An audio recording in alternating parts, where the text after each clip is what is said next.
What's up, everybody? Good morning and a happy Friday. A little TGIF action coming at you. DK Show up on the air on your radio dials, 105.1 FM and 790 AM.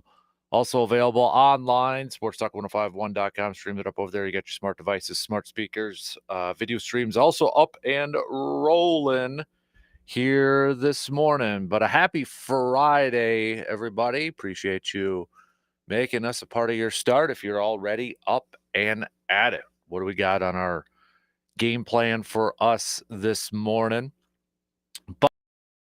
Bucks picking up a win last night against the Lakers, 126. They struggled to slow down Luka. Luka dropping 45 points against the Bucks last night, 7 of 13 from 3. But Giannis helping out, just an assist away from another triple-double for the Greek Freak. 24 points, 12 rebounds, 9 assists. Dame, 22 points, 10 assists. Brook Lopez, 23 points. Kevin Porter Jr. was on fire from 3. 22 points off the bench. Gary Trent Jr., 16 points off the bench. So Bucks actually getting a little bit of production off the bench there. So a much-needed win for Milwaukee at home after dropping their last 3 in a row. So, but we got a big one coming up here soon as a rematch against the Pacers. Bucks holding on to a half-game lead over the Pacers for that 4th spot, a full game now over the Detroit Pistons. Thank you, Chris Middleton and the Wizards last night. Yeah, that's Bucks continue to roll through this difficult portion of their schedule. They got their game with the Pacers, coming up this weekend, and then you got OKC right after that, both games in Milwaukee, and then you've got the Bucks heading to the West Coast starting on Tuesday against Golden State. But Saturday and Sunday we got back-to-back games, so off day today for the Bucks, then the Pacers and OKC in Milwaukee.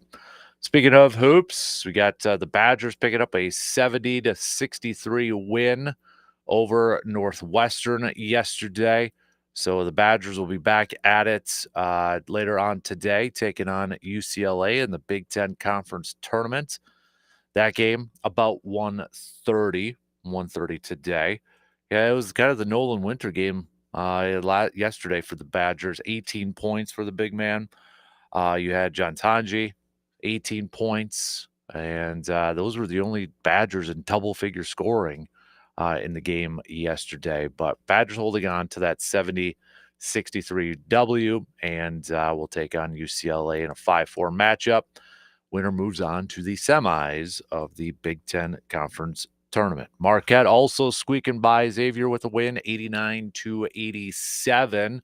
Marquette was down by 10 at the half, but making a comeback in the second half, and now they've got a game up against the top-seeded St. John's later on tonight, about 5:30. So college basketball continues to roll along as we get set for Selection Sunday coming up this Sunday.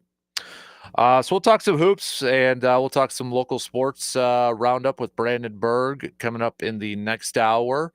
Yeah, last night and yesterday too, we had state girls basketball going on in Green Bay, Elk Mound, Durant, Arkansas, falling just a bit short. But we got Owen Withy in action in just a couple hours from now, 9:05, and then Rice Lake later this afternoon for girls basketball. Boys basketball last night, Memorial New Richmond fell just a bit short in their matchups, but we got Cumberland, Turtle Lake, Rib Lake, and Cochrane Fountain City all picking up wins and moving on one game away from advancing to state. So we'll do some local sports roundup with Brandon coming up a little bit later on. Also on the docket, we'll talk some Brewers now that we are officially less than 2 weeks away from opening day for the Brew Crew before they get set to take on the Yankees.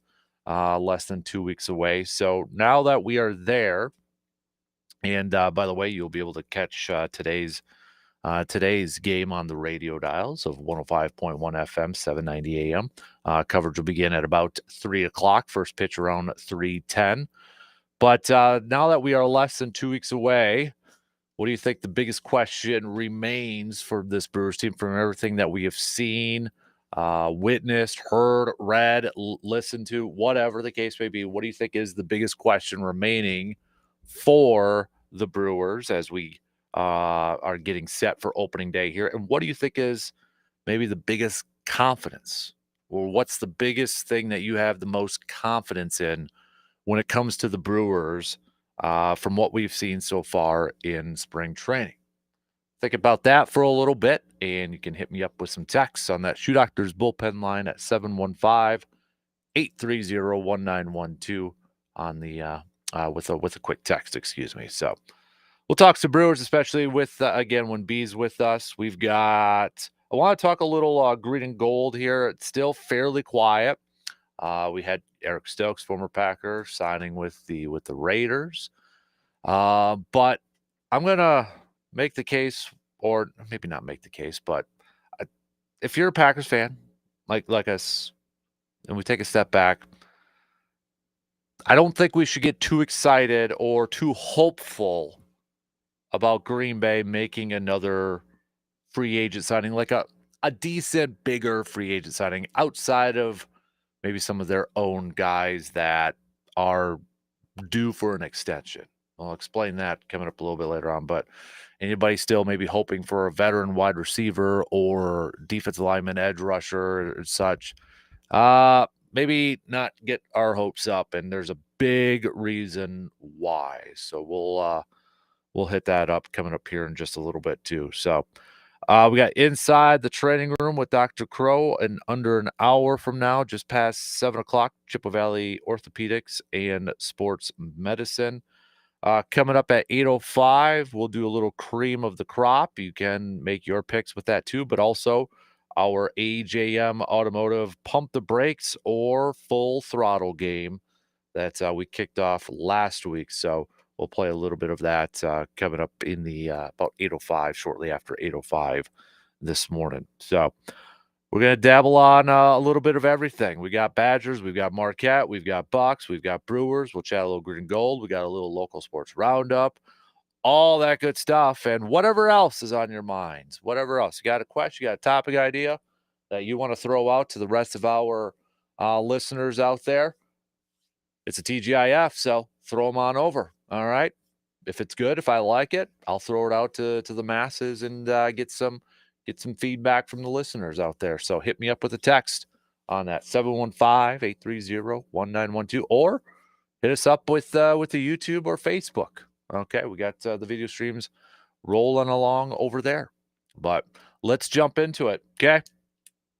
Got everything that we want to hit up. Let's jump into it. We'll take our first break and get the leadoff going here this morning. Want to hear from you, though, on this Friday, all right, before we head off for the weekend. I know you got something to say. I know you got some stuff on your mind. Let us know. Send me your cream of the crops, whatever the case may be. All right, leadoff coming up after these quick words.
Coming up a week from today, we're going to be hanging out at VFW Post 305 on Star Avenue for a little hoops skip day with basketball and such. And we've got some free Man Cave lights. Everybody gets a free pint of Man Cave light until it's gone. So starting up around 11 o'clock or so at VFW Post 305. Stop by, watch some hoops for a little bit, grab some lunch, and grab your free Man Cave lights until it is gone, and hang out with us as we watch a little b-ball, there. So should be a lot of fun, but mark it on your calendars. A week from today, we'll be over there to watch some hoops for a little bit. So all right, just saw this on the good old X/Twitter. Apparently, I don't think you could call it a sleeper team anymore. Cowboys in on Cooper Kupp, according to Adam Schefter. Apparently, Kupp is expected to make his decision today. So, and I know I was reading a little bit yesterday, and I get it. There are reports and there are rumors and that, but there was some talk that there is a team or some teams willing to give him $12 million per year. So I guess factor that in to it a little bit. Is that a little too? I know we talked a little bit about Cooper Kupp and potential Packers match for next year and such, but I don't know. I might as well just kind of get to the Packer thing here now. I'll admit it. I would like to see Green Bay still add a veteran wideout or another edge rusher, and I know the pickings are slim and such. And it wouldn't surprise me if Green Bay somehow brought in a veteran receiver. I don't know what Amari Cooper or some of those other guys would cost, but if they could get away with the 1 year, few $1 million and such this year, okay, that I can see. Or another, honestly, I can maybe see that more than like a defensive lineman at this point, if I had to pick between the two. But I wouldn't expect anything long term, anything, trade wise, any big thing like that outside of trading Jair, or any. And I get it. There's not a whole lot of players left out there in free agency to sign for big deals in that.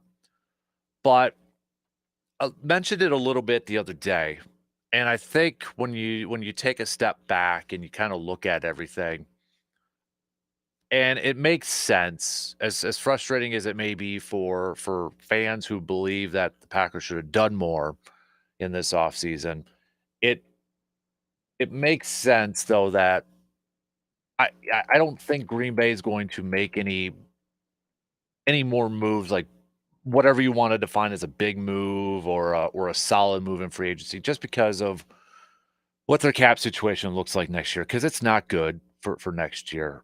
And we alluded to it, or I alluded to it the other day, because they've got next year, with just 29 players accounted for on their roster, they've got more costs on the books next year with just those 29 players and what they do for this year. So obviously that's not a very good cap situation to be in. So I could see a few different things here. One, remember, salary caps can roll over into the next year. So maybe Green Bay elects to keep some salary cap this year and roll it into the next. They could do that.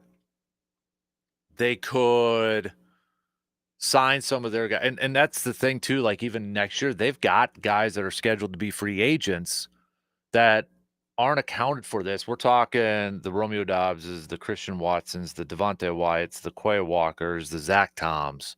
I mean, that's a lot of snaps there. And say what you want about who they should keep or priorities. I think a lot of us would agree, Zach Tom's probably a priority on that. So I could see Green Bay maybe using some of that salary cap space that they currently have right now to try to get some deals done for guys who are scheduled to be free agents next year, like a Zach Tom, so they can take some of that salary cap from this year and put it towards that deal. We know Goody already mentions at the combine that he'd prefer to sign Quay Walker to an extension rather doing the 5th-year option, and which was met with a lot of blowback from some Packers fans. And but from an accounting purpose, it makes sense instead of giving him a 5th-year option that the whole year is completely guaranteed. You sign him to an extension, it could lower the cap number and such. So I could see Green Bay doing some of those moves yet, and that would, I guess, kind of count for some free agency stuff is to, lock up a guy like a Zach Tom and a Quay Walker. Again, whether you agree with it or not, whether you like it or not, if that's what they view as free agency moves. But that's where, when you look at it and you look at their cap situation for 2026, it ain't great. It's not great. And I think that's going to factor into some of the decisions for Green Bay for the rest of this free agency. And they're going to have to, make some difficult decisions. And yes, moving on from Jair, if that still is the plan, which I think a lot of us still assume is going to be the plan, that will free up some of that space next year. But that's why I feel like, in just my opinion, if Kenny Clark has a similar season to what he did this past year, he could be a guy that gets dumped and create some cap space that way. He's a guy that can move on. And it's going to be interesting to see, another guy that's scheduled to be a free agent next year is Rasheed Walker. And I don't know what the plan is going to be for him. Do they try to lock him up, or do they say, okay, we've got Jordan Morgan we're going to try over there? Do they still focus high on the draft this year for offensive line help and continue to build depth that way? But you look at some of the guys that are scheduled to be free agents, and you look at the salary cap situation that Green Bay's in for 2026, it maybe gives us some clues to what the rest of the offseason, it kind of maybe gives us some clues to potentially what could be the Packers' plans for this year, but also for next year, because we know that's how Green Bay operates. It's not always, not going to say it's like this all the time, but it's not always about the now. It's also about the future and putting the team in a position to be, in a good spot for years to come. Once in a while, they've deviated away from that. We know that. But I feel like that's kind of their vision right now, to still remain competitive and still try to put their team in the best position to compete for championships for the long haul and not just kind of a one and done type of situation. So when you see guys like, for example, a Romeo Dobbs and a Christian Watson scheduled to be free agents after this year, and, Watson's a tough one because he's coming back from that ACL injury and we may not see him until November. That's a clue to me. And given that they haven't made any moves this offseason with the receivers, that's a clue to me that maybe a wide receiver is going to be addressed again in the draft. Is it a first rounder? Is it a day two sort of thing? But that's kind of like, and you kind of get away with maybe hopefully getting a receiver on the cheap again and in a rookie deal.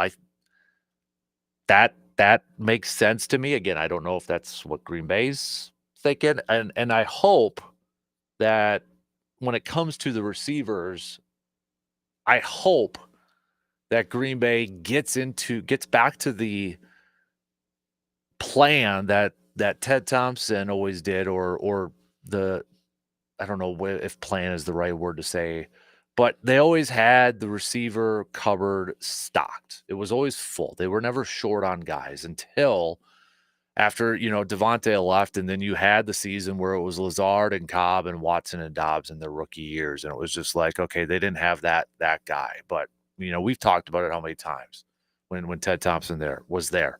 They always had the receiver cupboard stocked so that that next guy was ready to go, whether it was Greg Jennings, whether it was Jordy Nelson, whether it was Cobby, whether it was James Jones, or whether it was Devontae Adams. They always had that guy ready to go, that next guy up, or a couple options on there. And then they kind of got away from it, let it go. And I know those picks of MVS and Equinemius St. Brown and Jamon Moore didn't work out. But it got to a point where it was like, okay, now you're relying on some younger, unproven guys to be your top ones. And it didn't work out. So that's maybe potentially one clue for me to be like, okay, maybe a wide receiver is going to be a main priority for the upcoming draft. Same for defensive line. We haven't seen them make any signings this year. They haven't done anything. Devontae Wyatt is scheduled to be a free agent if they don't pick up the fifth-year option. Kenny Clark, I think, is coming into a season that he's got to show something. Or it could be a simple restructure and they kick the can down the road when it comes to his contract. But Kenny Clark's got to show something this year. And, those are two positions, defensive line and wide receivers, that I think if you polled a lot of Packers fans, you'd have liked to have seen that the Packers address those in free agency, in the early waves of free agency. And they haven't done that.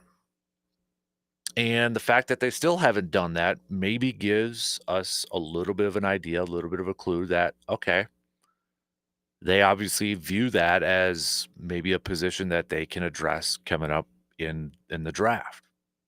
Again, it's just speculation. I'm trying to play a little detective here and put on my Sherlock hat and figure out what is this vision, what is the Packers' idea or plan right now. But factoring in the what's left in the free agency pool and kind of looking at towards what 2026 looks like in terms of a salary cap situation, if you're still holding out a little bit of hope for them to make moves, and that includes a Cooper Kupp, and hey, if they signed Cooper Kupp, I'm okay with it. But I'm not holding my breath anymore, considering some of the rumors that we've been hearing in terms of the numbers that he could potentially get. I mean, if he does get $12-13 million per year, good for him. But I think that takes Green Bay out of the running at that point. I mean, it's going to be tough. I mean, you look at your cap hits for 2026. Jordan Love's up there. Okay, he's number one. Get it, got it, good. But that Kenny Clark one, you're talking about $31.4 million. Then you got Rashawn Gary on there. Then Jair comes in at fourth. So yes, that would alleviate, him moving on. We'll take that away.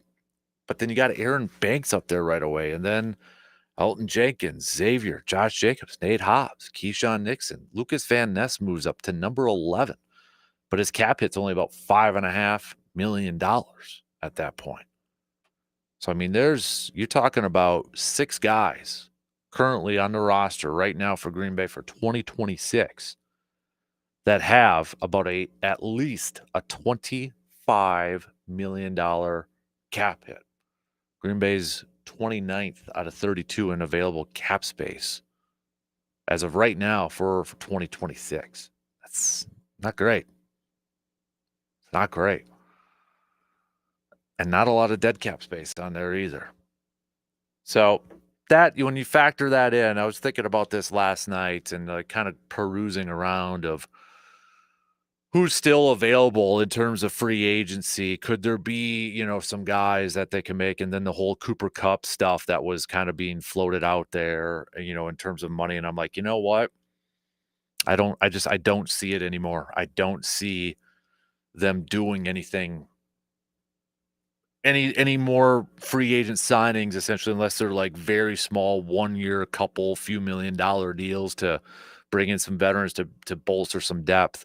Because I do think they're looking at that 2026 situation. I really do, and I get it that, the cap's probably gonna go up, but it's not gonna go up so much where they can completely change their mindset and how they're building this squad and building this team for the now and for the next few years.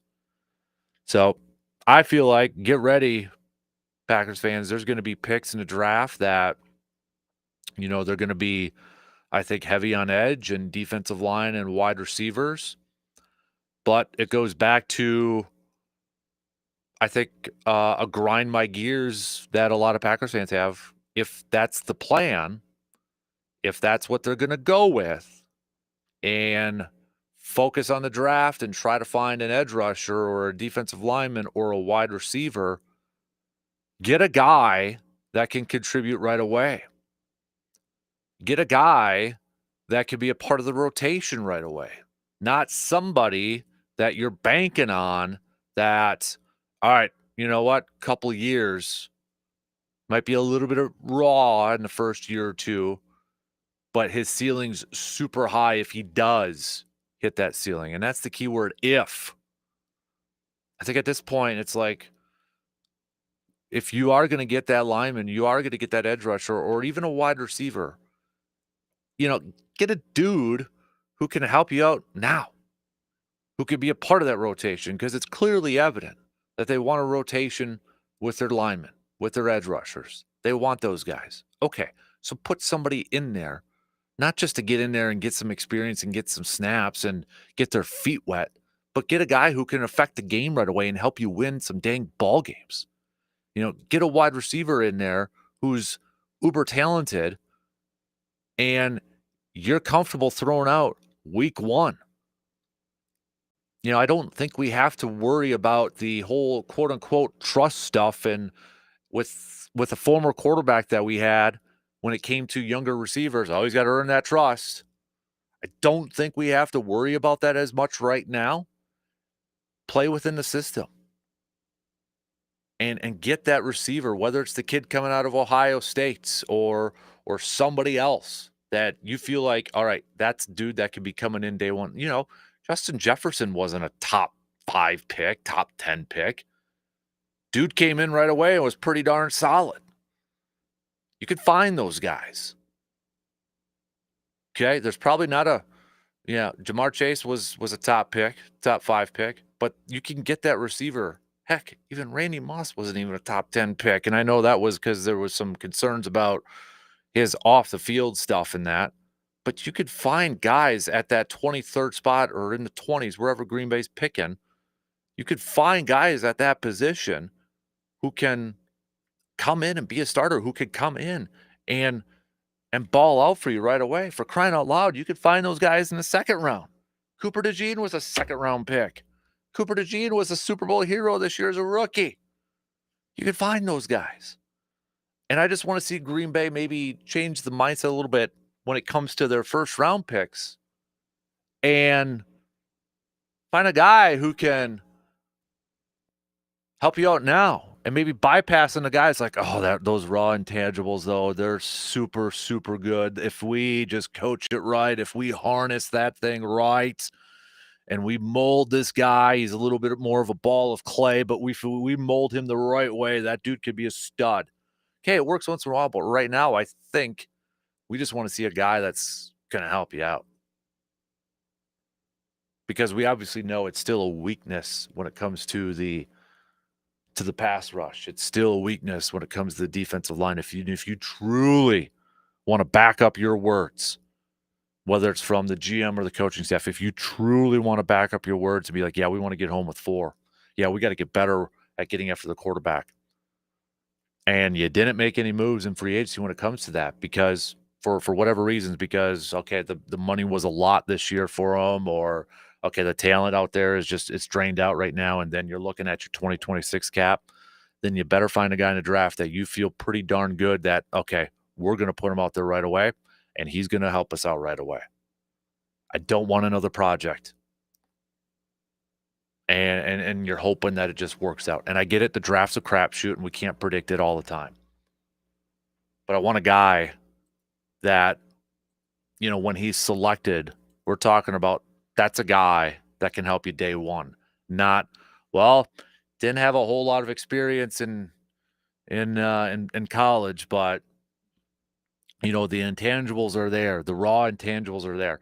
It works out once in a while. Clay Matthews had that. I mean, Clay Matthews was labeled that, but luckily he got a shot after a few games into the regular season. Wasn't a starter right away. Got in there, made some plays right away. They hit on that one. Not the case for some other dudes, though. All right, let's take a quick break here. Start to finish up the first hour. We got some hoops. Badgers at it tonight, or excuse me, this afternoon, taking on UCLA. Marquette's rematch against St. John's tonight, too. We'll hit that up. Coming up after these quick words.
When pain slows you down, when pain slows you down, Chippewa Valley Orthopedics and Sports Medicine gets you moving again. From sports injuries to joint pain and everything else in between, their expert team provides cutting-edge care to help keep you active. Whether you need physical therapy, surgery, or a customized treatment plan, they're here to help you heal faster and stronger.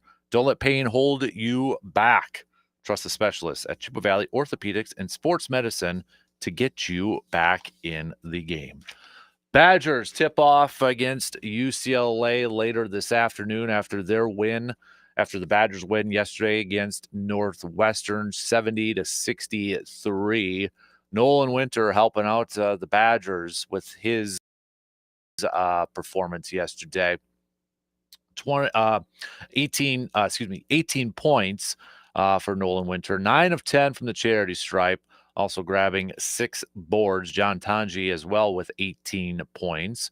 So both those dudes leading the Badgers. Kind of a quiet day for John Blackwell. He was just 3 of 10 from the field with 8 points. But the Badgers holding on to their halftime lead by 7 and finishing. It was a little bit of a slow start for the Badgers. I was watching a little bit of it yesterday. And, I don't know if it was just kind of a little bit of rust or such, but they were behind. But once after a few minutes, about halfway through the first half, it started to get going here a little bit, maybe just kind of knocking that stuff off and able to get that victory against Northwestern. So it's going to be a tough test against UCLA. Remember, the Badgers played UCLA earlier this season. It was an 85-83 loss. That was the game that the Badgers had the lead at the half, 41-36. But UCLA made that comeback and able to pick up the win.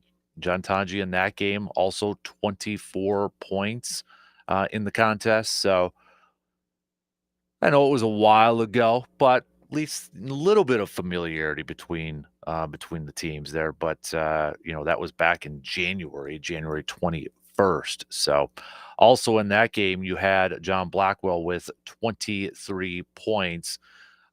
Stephen Crawl had 11 to go with there. Nolan Winter, that was a quiet game for him, just 5 points. So, but it was good to see Max Klesman back on the court yesterday. The typical normal starting 5 for the Badgers back at it. So we'll see now. I know he's coming back from that ankle injury. How is he feeling today? Back-to-back game. That's how these things are going to work. The more they win, it's back-to-back tomorrow too if they pick up that win. So hopefully that ankle is good to go and as good as it's going to get and didn't have any setbacks or anything like that.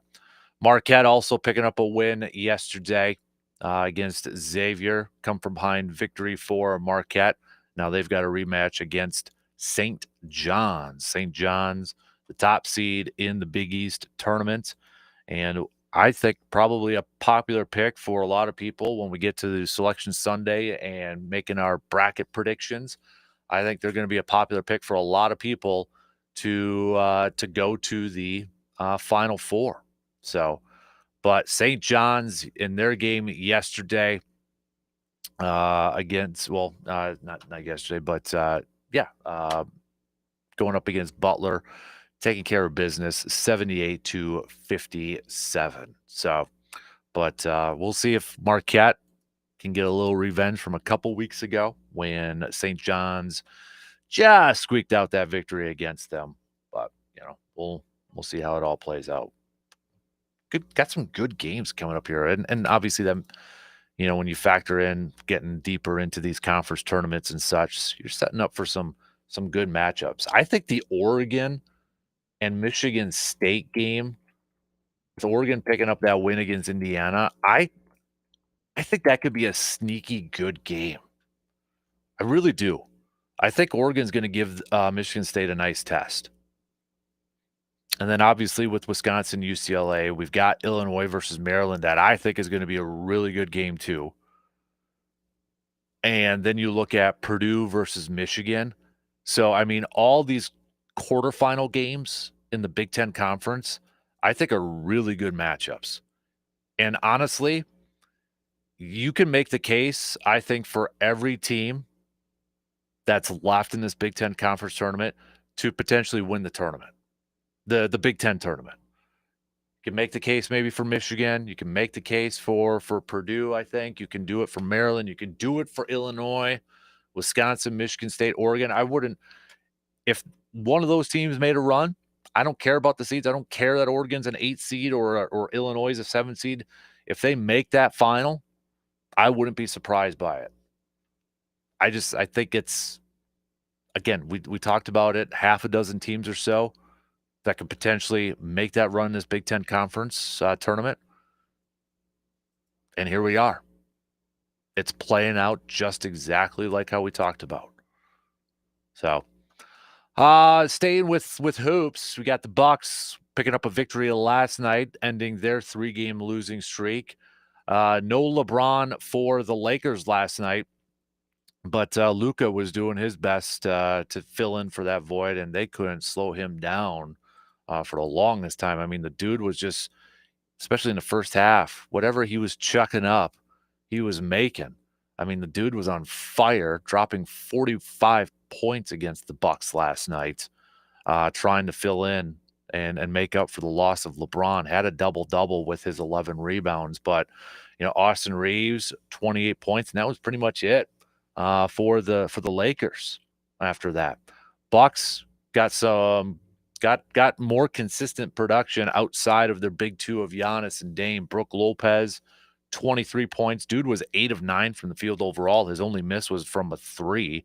You had Kevin Porter Jr., who was on fire from 3 as well. He had 22 points coming off the bench in just 17 minutes of play.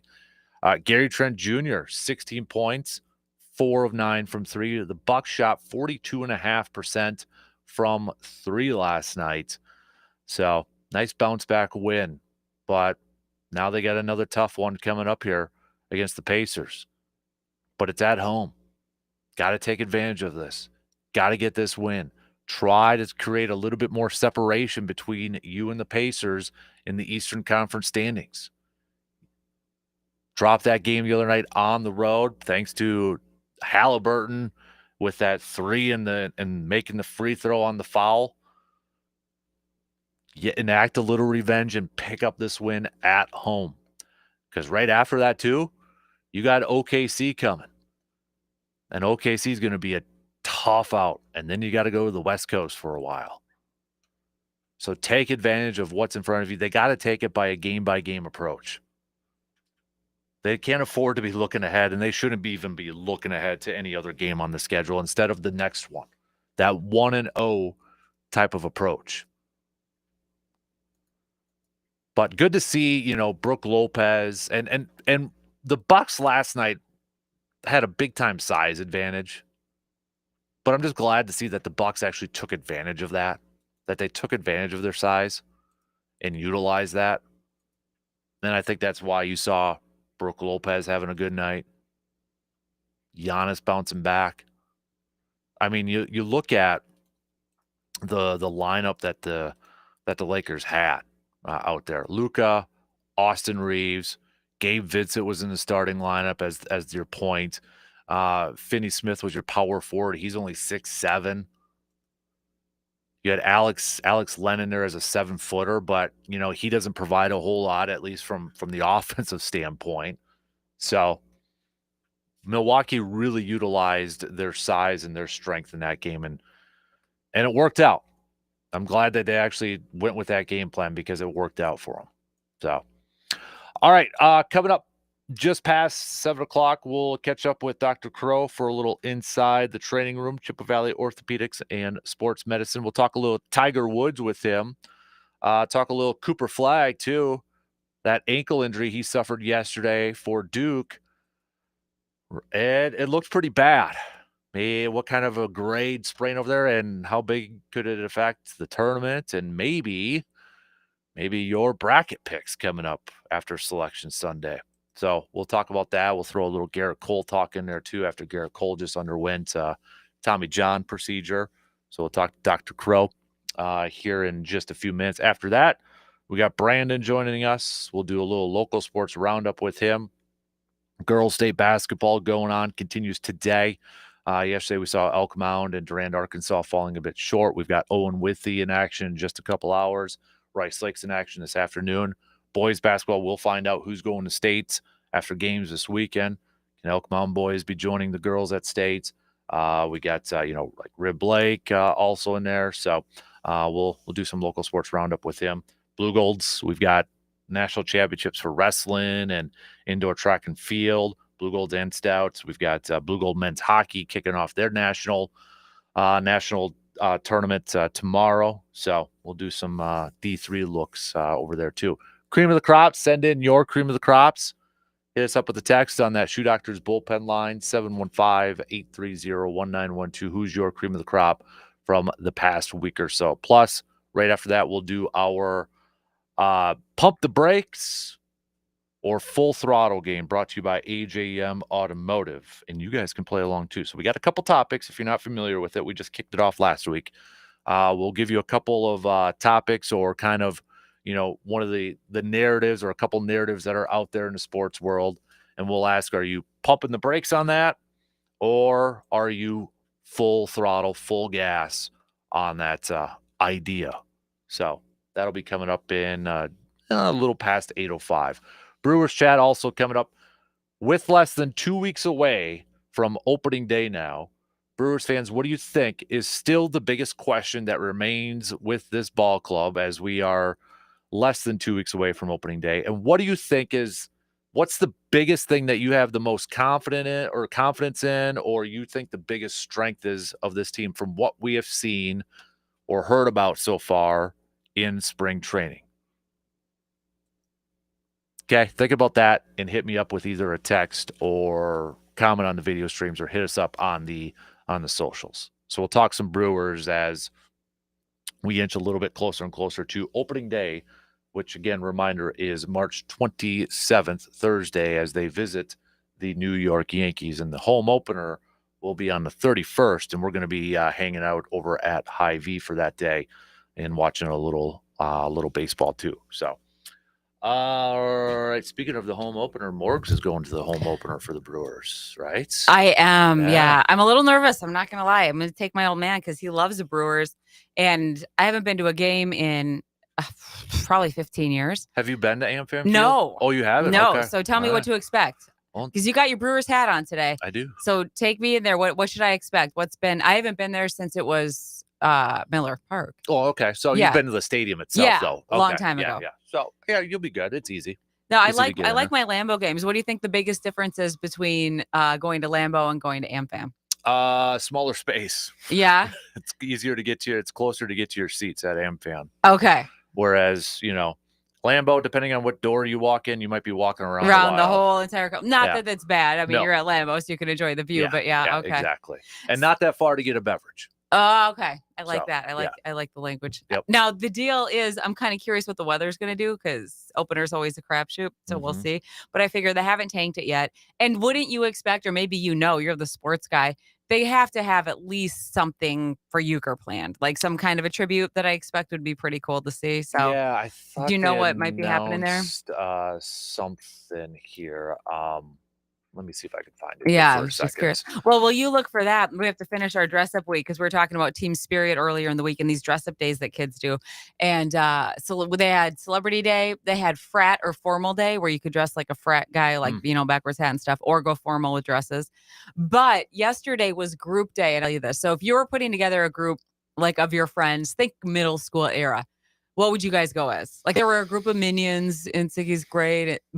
I'm guessing you guys would have done Turtles, like Donatello, Leonardo. Yeah, that might have been more elementary school. Probably. If you were going to put together a crew and we were doing like a work dress-up day, what group would you put together?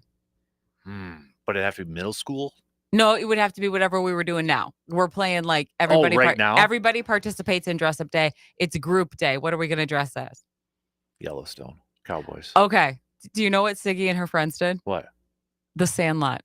Oh, solid. She was Rodriguez. She had her Benny. She was Benny the Jet? She was Benny the Jet. Did you get her some PF flyers? And I got her a jersey, a legit Rodriguez jersey with the Sandlot on the corner. No so she had that. She wanted to be Benny. But yeah, they put a whole crew together of kids that went as the Sandlot team. So I thought Dodger hat too? She went with my Sox hat. Okay. because, I live Yep. next to Fenway, so had to Yep. keep it real. So Yep. she went Sox. Same idea, but we didn't go Dodgers. But yeah, I thought that you might Nice. That's appreciate that. awesome. So, Really quick, it's he'll have the Uke signature across the outfield grass. oh, nice. Okay. Moment of silence plus additional nods to Euchre, they said. Okay. So, So yeah. she'll be pretty cool. Yep. And So, what was that again about getting a drink? It's pretty easy. it's pretty easy. Yeah. Okay. Don't have to walk that far. I So. like that angle. All right. 1 hour in. We got 2 more coming up next.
A mix of sun and clouds in store that is going to come with strong gusty winds from the south and southeast, which is going to help warm us to around 76. Therefore, we are expected to tie today's record of 76 back in 2012 in Eau Claire. For tonight, shower and storm chances, a risk of severe weather. On 13 First Alert, meteorologist Derek Tallman. Happy Pie Day!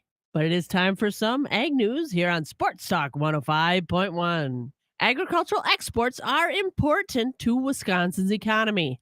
Last year, $3.97 billion of food, forest, and other agricultural products were exported out of Wisconsin, the second highest on record for the state. Wisconsin ranks first in the export of specialty cheeses, ginseng roots, prepared preserved cranberries, mink, bovine genetics, and prepared meats.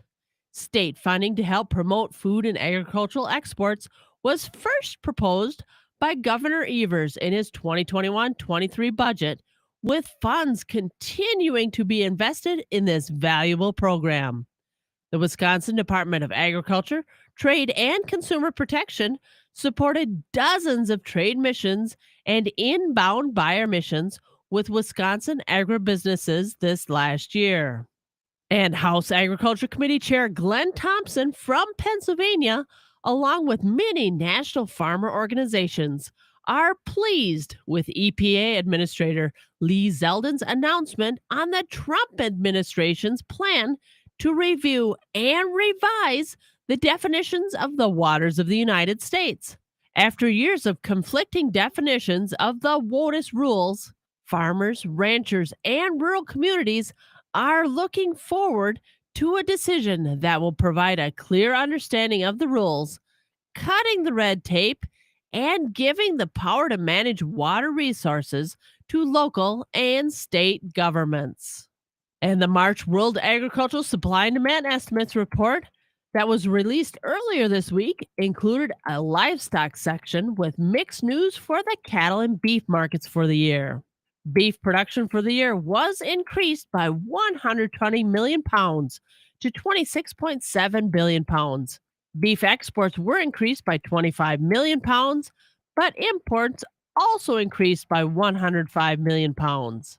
For Sports Talk 105.1, I'm Joe Welke. Mornings can start feeling the same.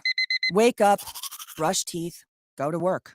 But with breakfast from Wendy's, it's like, wake up, brush teeth, Baconate with a breakfast Baconator. Roll with the sausage breakfast burrito. Buddy it up with a honey buddy. Or get seasoned with seasoned potatoes. And then go to work. Sorry. When you're ready for a fresh wake-up call, gotta be Wendy's. At participating U.S. Wendy's during breakfast hours. Whether you run a local shop or a global enterprise, Bank of America gives you access to business solutions to make every move matter. What would you like the power to do? Find out at bankofamerica.com/banking for business.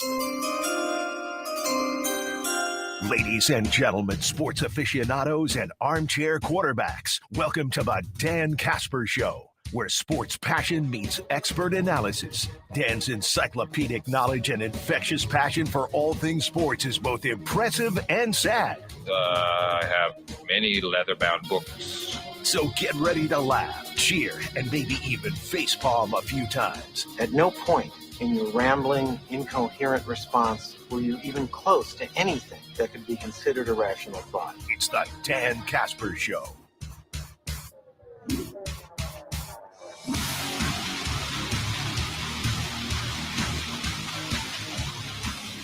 Second hour kicking off right now on this Friday morning.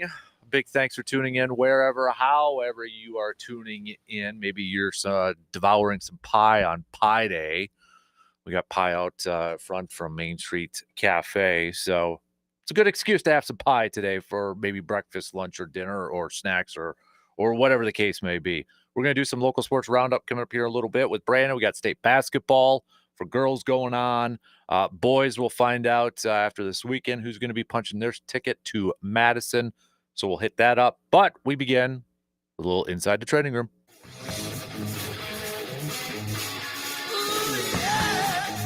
Paging Dr. Crow.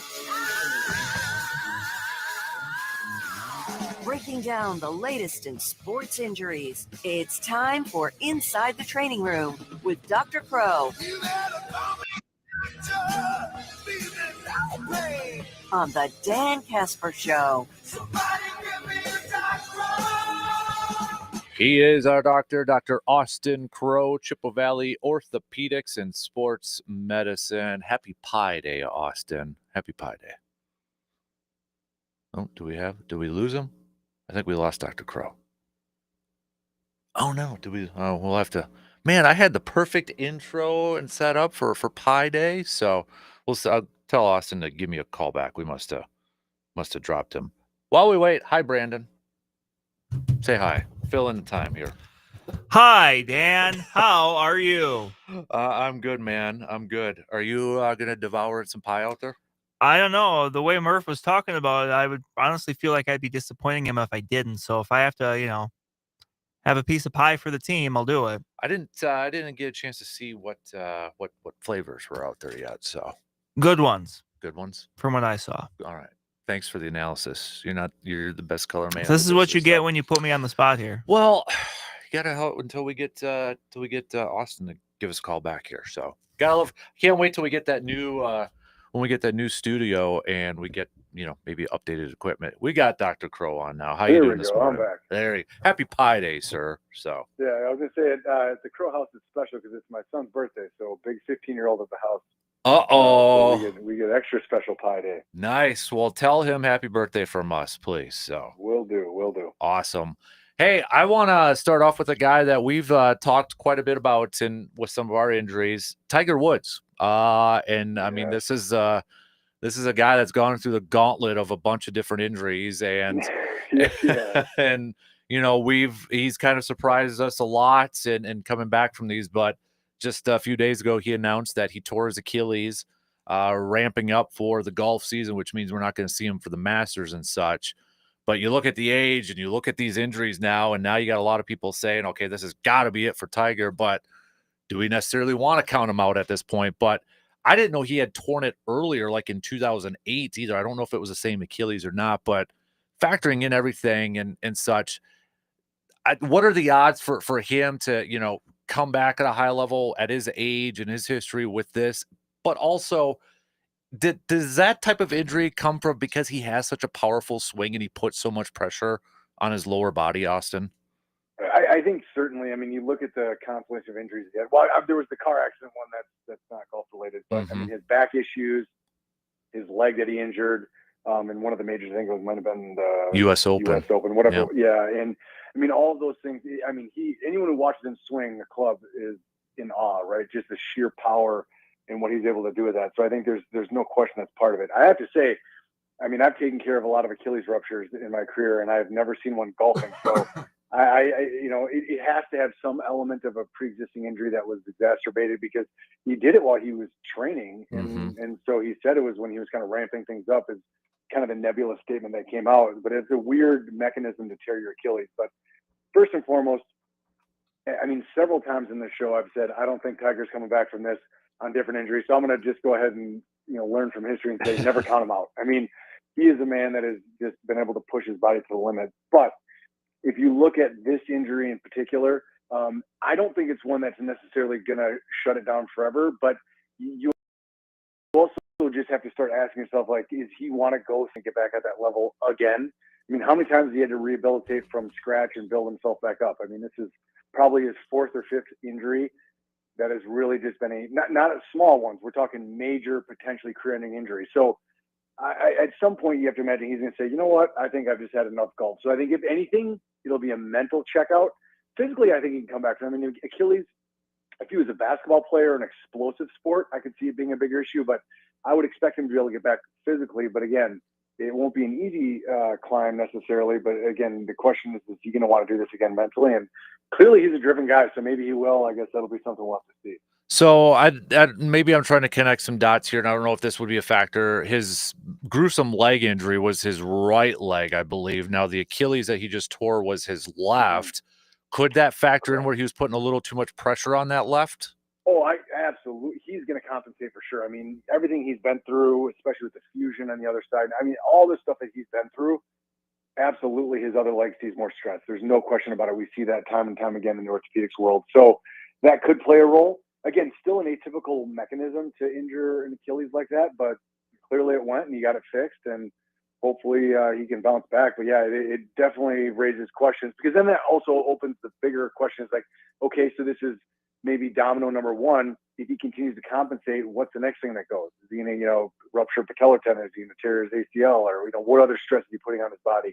You just have to wonder, is he have the mechanics with the bad leg to fully come back? And again, that's another question that he'll have to ask himself in the recovery process. I was listening to Dan Patrick the other day, and he brought up when Fred Couples, this was years ago, but Freddie Couples was talking about Tiger's swing and such, and he said Tiger's not going to last. That swing's not going to last, and just because of the amount of velocity and torque that he puts on his body and such. So I mean, we praise Tiger and just how much he's kind of changed golf and the physical, but do we have to look, maybe is this the cautionary tale side of things too, outside of the car accident, but with that violent swing and that powerful swing, that this is kind of a cautionary tale for maybe some of those younger golfers, like maybe not do exactly what Tiger does playing golf? Yeah, I mean, I mean, if you look at across sport world, I mean, not just in Tiger Woods, but every sport you look at, people are always trying to be the best. And the human body is not evolving at a pace fast enough where, the next generation is going to be literally bigger, faster, and stronger. So we're taking the same exact human body and trying to do things that the previous generations haven't been able to do. So whether you talk about pitchers and throwing, NFL linemen getting bigger and, bench pressing and squatting, or golfers swinging a club faster. I mean, people are pushing their bodies to the extreme. And the problem is sometimes when you push up to the cliff, you fall off the cliff. And so I think in this circumstance, you absolutely look at what he's done. And I mean, again, I think to me, the one that's the most obvious is his back issues. I mean, just the torque that he puts on with his swing.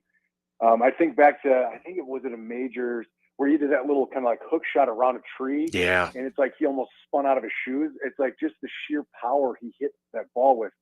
I mean, yes, that is absolutely, you have to look at that and say, okay, is he doing things to his body that just isn't good long term? So, and this is the probably the best analogy is pitchers. So, I mean, what they're trying to do is throwing the ball with velocity. I mean, there's very easy statistics you can look up as far as velocity, spin on the ball, and those are going up, and that happens simply by putting more torque through the arm, which puts stress on the elbow and the shoulder. And sure enough, what do we see? Shoulder and elbow injuries with pitchers. I mean, so at some point, if there's a pitcher who has recurrent issues, you just have to say, look, you're pushing your arm in a place it just can't go. And that's always going to be the challenge is you get these athletes that are trying to walk that fine line. Now, of course, every once in a while you get an athlete that is just built different. And these guys are. I mean, anyone who's already at that major league level, whatever sport you're talking about, they're already proven they're built different than the rest of us. They're in the 1% of the 1% of the 1%, right? But even within that cohort of people, there's people who are just one step above that, and everyone's chasing that. And so, that's something that's always going to keep me in business because people are always pushing their bodies to the extreme, and it pushes back sometimes. Yeah, no kidding.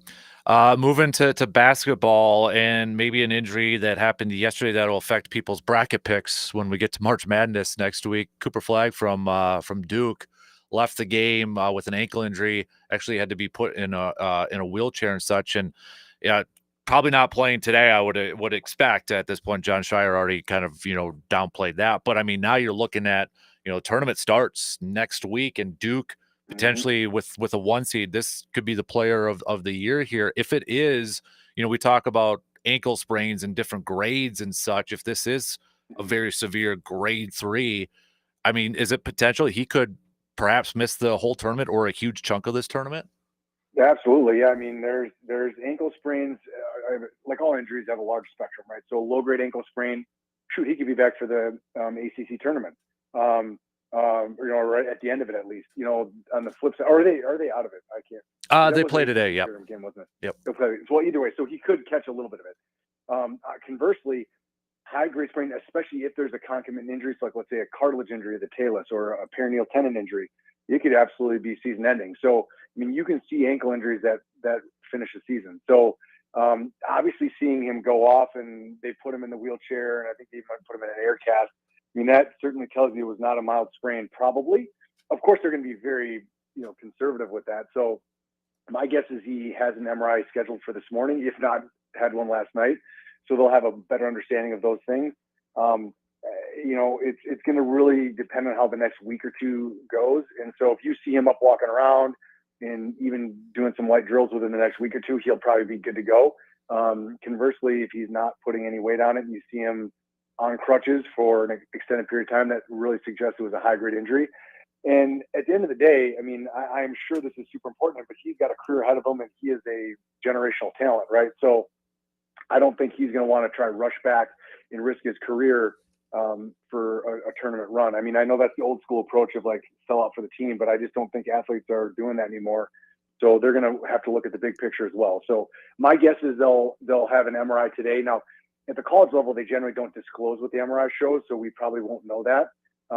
But you'll probably be able to tell based on what you see him doing on the sidelines for that team. So, yeah, it could be serious, but it could be relatively mild. Time will tell.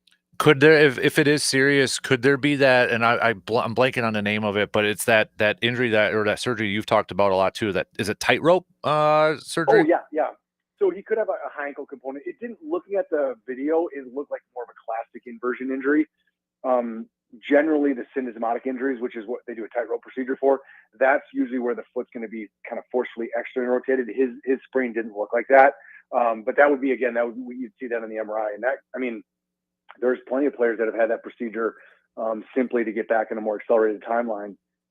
So if it's a standard lateral or quote low ankle sprain, that's not the procedure for that. But if it is a high ankle component that's higher grade, then yes, we take that tightrope, which is basically a little metal button and a tight suture that pinches the two bones, the tibia and the fibula together. So that would be a potential if it is a high ankle component.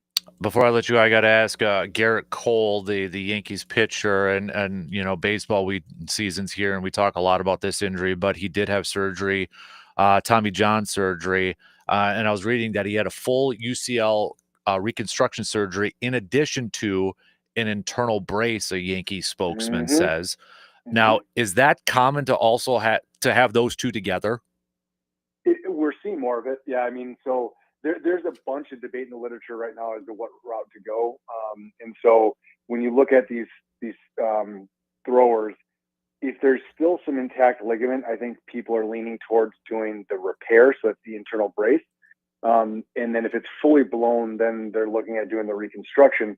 Now there's a couple studies that have come out that are looking at. Now these aren't really good prospective studies; they're more retrospective, so it's hard to really draw a strong conclusion. But they're looking at doing both of them together, and they're saying the timeline for recovery is accelerated. So what you do is you do the Tommy John, which is where we're drilling tunnels and putting a graft in, and once that's in place, we put anchors in that suture across there as well. So it's basically the belt and suspenders, if you will.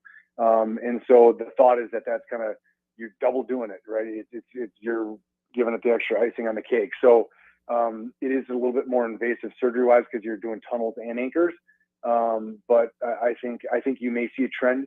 I think that's probably going to be more prevalently done at the professional level. I think those of us taking care of high school and collegiate athletes probably won't do that quite as often, but that's still the debate when we have an athlete is like, do we talk about repair versus reconstruction? And then again, the occasional, do we just throw them both at it? I've yet to do that in a patient, but I think in the right setting, you'd consider it. But yeah, I think in the next year or two, we'll probably see more studies that look at that exact thing.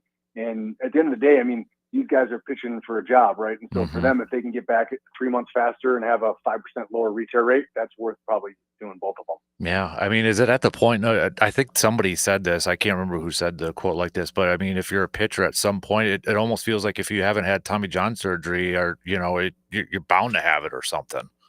Well, it's kind of like a cauliflower ear for a wrestler. Yeah. Like every pitcher's got the scar on the inside of their elbow. Yeah, it's like part of the rite of passage. I mean, back to our initial discussion is just like these athletes pushing their bodies. I mean, they're throwing so hard, they're just destroying that UCL. I mean, that's the bottom line. I mean, these guys are throwing with such velocity and such spin.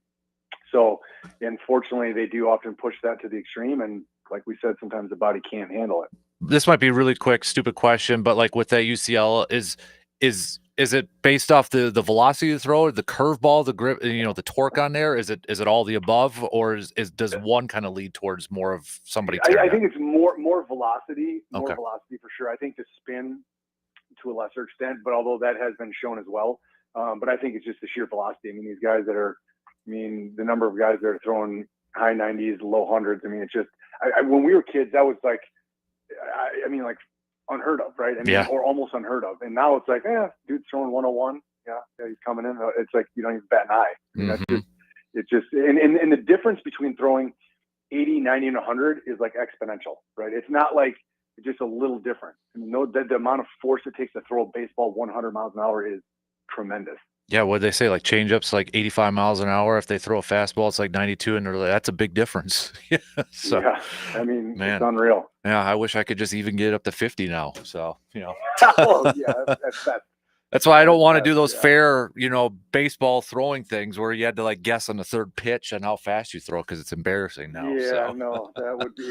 I think your machine's broken. That's yep. I was thinking that was more like 80. Like, no, you're throwing 32. Well, happy birthday to the kiddo over there, buddy. Tell him a big 1-5. I mean, getting close to driving now too, right? Oh, it is. Yeah, he's getting his permit. So boy. Watch out there on the road. We'll be riding shotgun with him, but be clear. Awesome. Well, hey, have a fantastic weekend, Dr. Crow. Big thanks for everything, man, and we'll catch up with you soon. Sounds good. Take care. You got it. Dr. Austin Crow, Chippewa Valley Orthopedics and Sports Medicine. Let's take a quick break. One doc to the other. Dr. Brandon coming up here in just a couple minutes.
Today only, Hy-Vee, 1-day sale. Today, Pie Day. So you want to take advantage of some of the deals going on, including $3.98 a pound for fresh ground chuck, $1.98 for some Little Debbie snack boxes over there.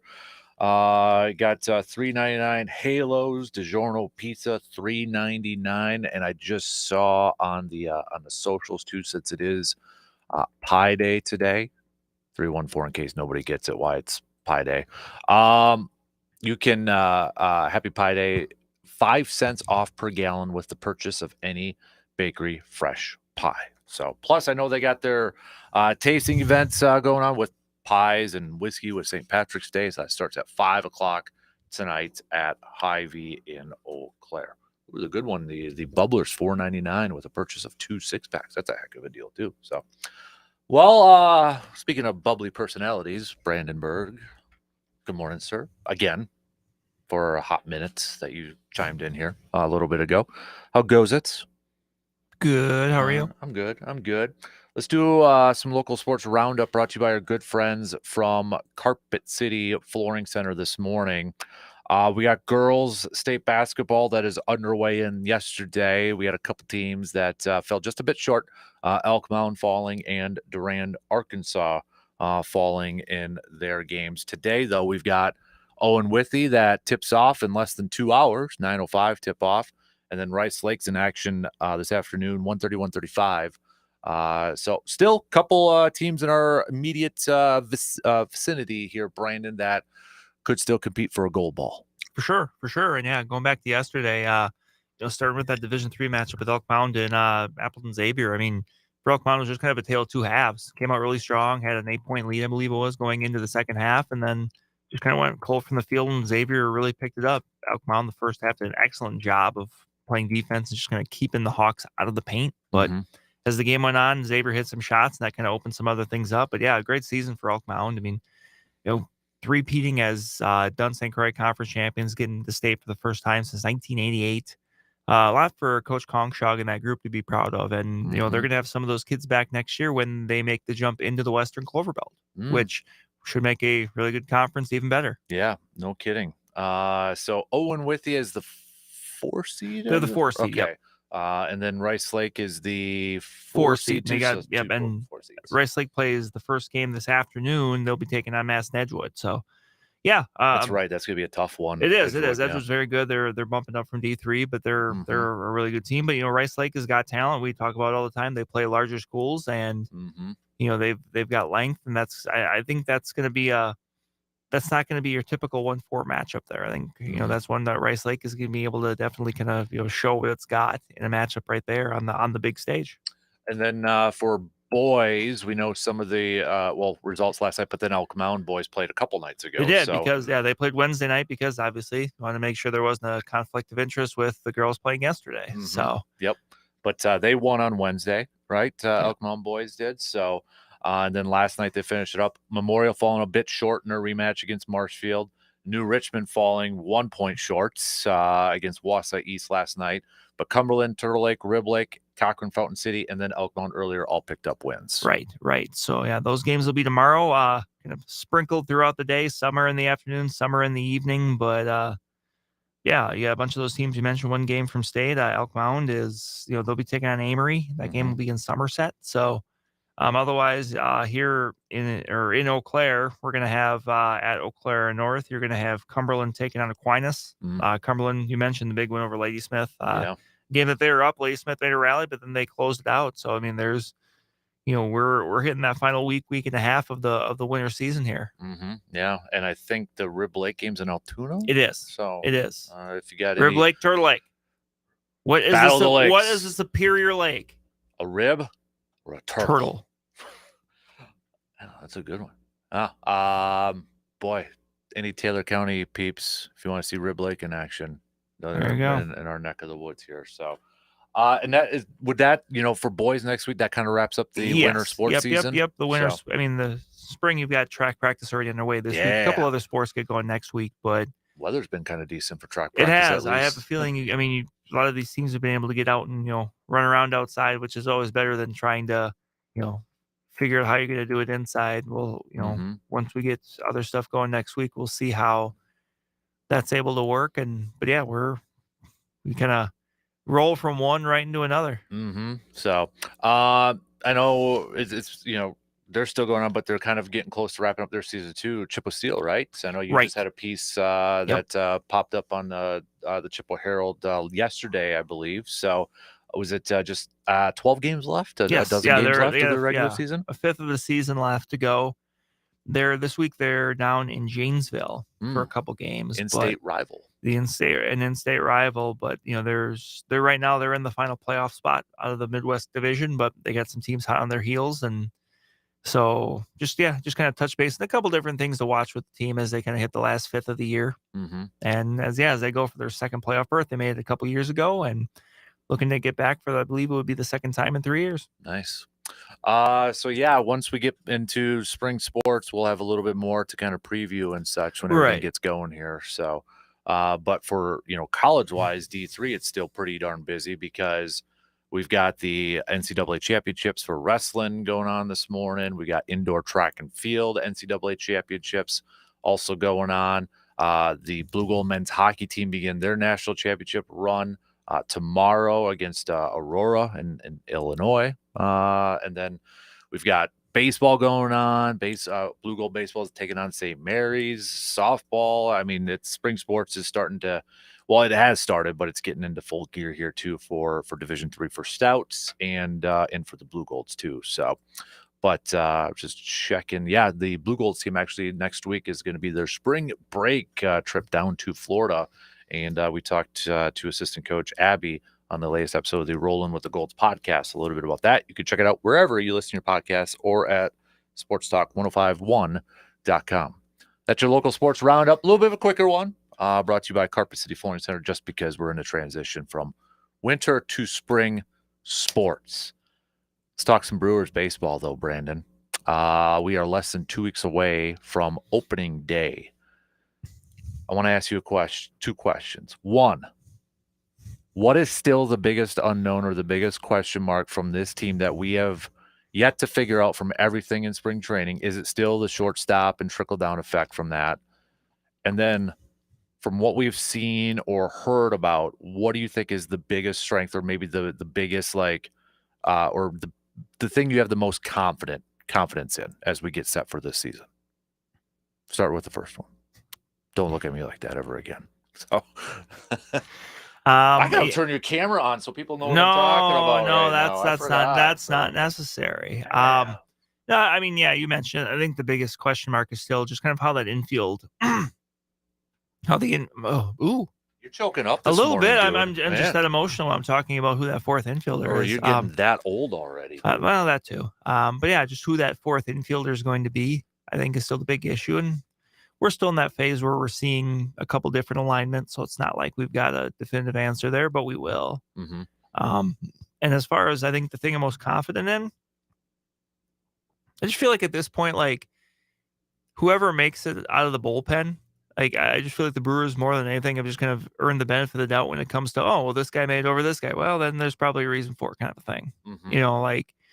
And usually there's a spot or two, and then you always wonder about how, like a Rule 5 pick like Connor Thomas, if he makes it, because that's a guaranteed spot, and if not, then who, and that kind of stuff. So that's probably the directions I would go. So I was talking about him a little bit yesterday, but the 17-year-old that is like making waves or turning heads, not only for the Brewers, but for Major League, is Jesus Made. And I don't know if you saw, I saw it yesterday afternoon too, like his first card that is now everybody's on the hunt for. It's a 1-of-1 that he autographed and such. It looks pretty sweet actually. So, but I know people are probably going to say, and the Brewers kind of were too. I think it was Adam McCauley's piece, but the Jackson Churio route and such. And I was just like putting in perspective a little bit. When I was 17, I was graduating high school. Right. And this is a guy now that, is playing pro ball, but now as Jordan would say, the roof is the ceiling, and there's a lot of, high expectations for this kid. And, you look at the farm system, the updated farm systems, the Brewers are 7th, and that's with Cheerio leaving, that those rankings. And he's already, I think, 56 on there. I mean, what else can you tell us that a little bit about, this kid, this international signing? He's just 17. He looks like he's a 17-year-old too, for crying out loud. But I mean, and I know older Brewers fans are going to be like, well, Robin Yount played when he was 18 and that, but I mean, it's a different time, right? And Robin Yount had to play some significant time before he actually got good. Yeah.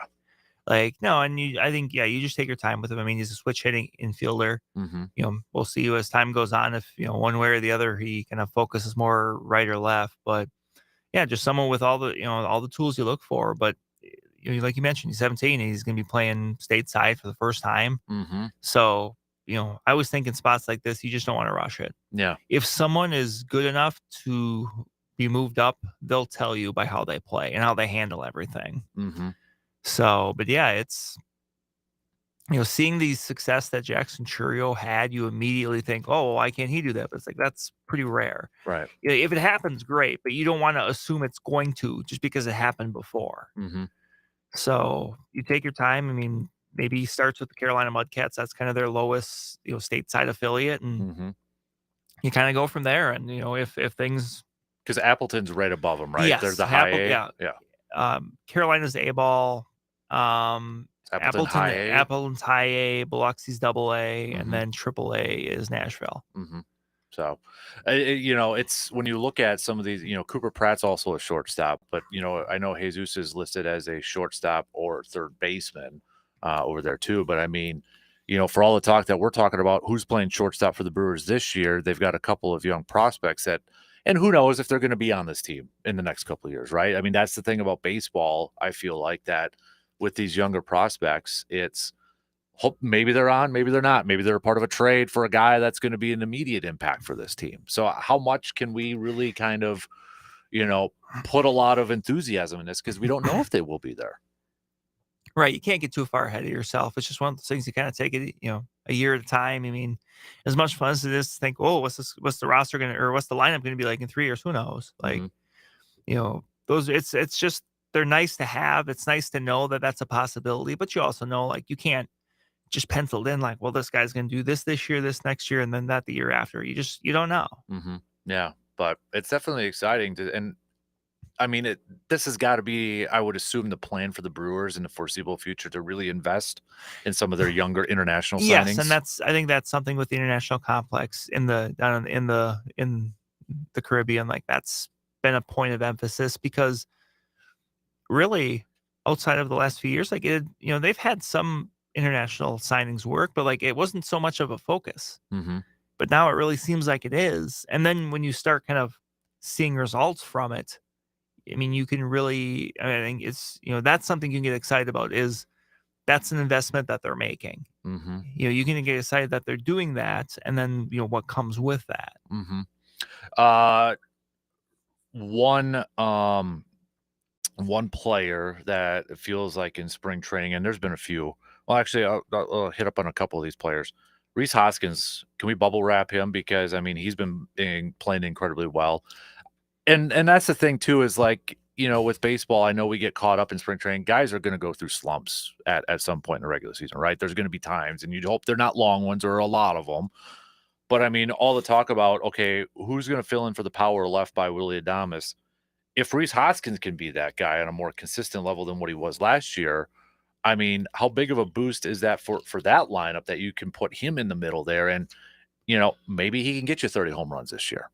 Right. It's, we talked about, it's going to kind of have to be a little bit of a by committee approach, but he's someone that has done it before. Now he's another year removed from the injury. So it may be a little bit more of a standard spring for him, but yeah, having a little bit more from him would go a long way to, this team ultimately achieving what it could. And then, going back to third here, you got Vinny and Oliver Dunn, who just, they're continuing to hit well at the plate. Are they making the decision harder? I'm not saying they're everyday starters because one's hits from the left side of the plate, the other one hits from the right side of the plate and such. But are they making cases, to like, all right, you guys got to keep me on the roster here? Like, I keep going back to Eric Haas last year, or best case scenario would be if somebody's like a Jesus Aguilar that one year where he comes out and then, he ends up being an all-star and then home run derby, and then everything kind of fell off after that. So, I mean, at this point, how do you not keep both of them? It's tough, but yeah, that's when you're a guy in that position, all you want to do when you go into spring training is make a difficult choice for the team. You go out there, you take care of business, and then, let the chips fall where they may. Now, the thing interesting with Capra is he has no more minor league options left. So if he's not on the big league team, he's going to be exposed to waivers, and there might be a team that looks at his spring and says, hey, let's take a chance. So, that's another thing that might factor into it too. All right, let's take a quick break here. We'll finish up the second hour. We got Cream of the Crop coming up, and then our new game, Pump the Brakes or Full Throttle. That's coming up after the top of the hour. We'll be back in just a few minutes.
Your tax refund just came in. Now, what if you could turn it into something that you will enjoy every single day? At Carpet City Flooring Center, you can, because you can upgrade your home with beautiful, high-quality flooring, whether it's a new carpet in the bedroom, some vinyl planks for the living room, or remodeling your shower with some new amazing tile.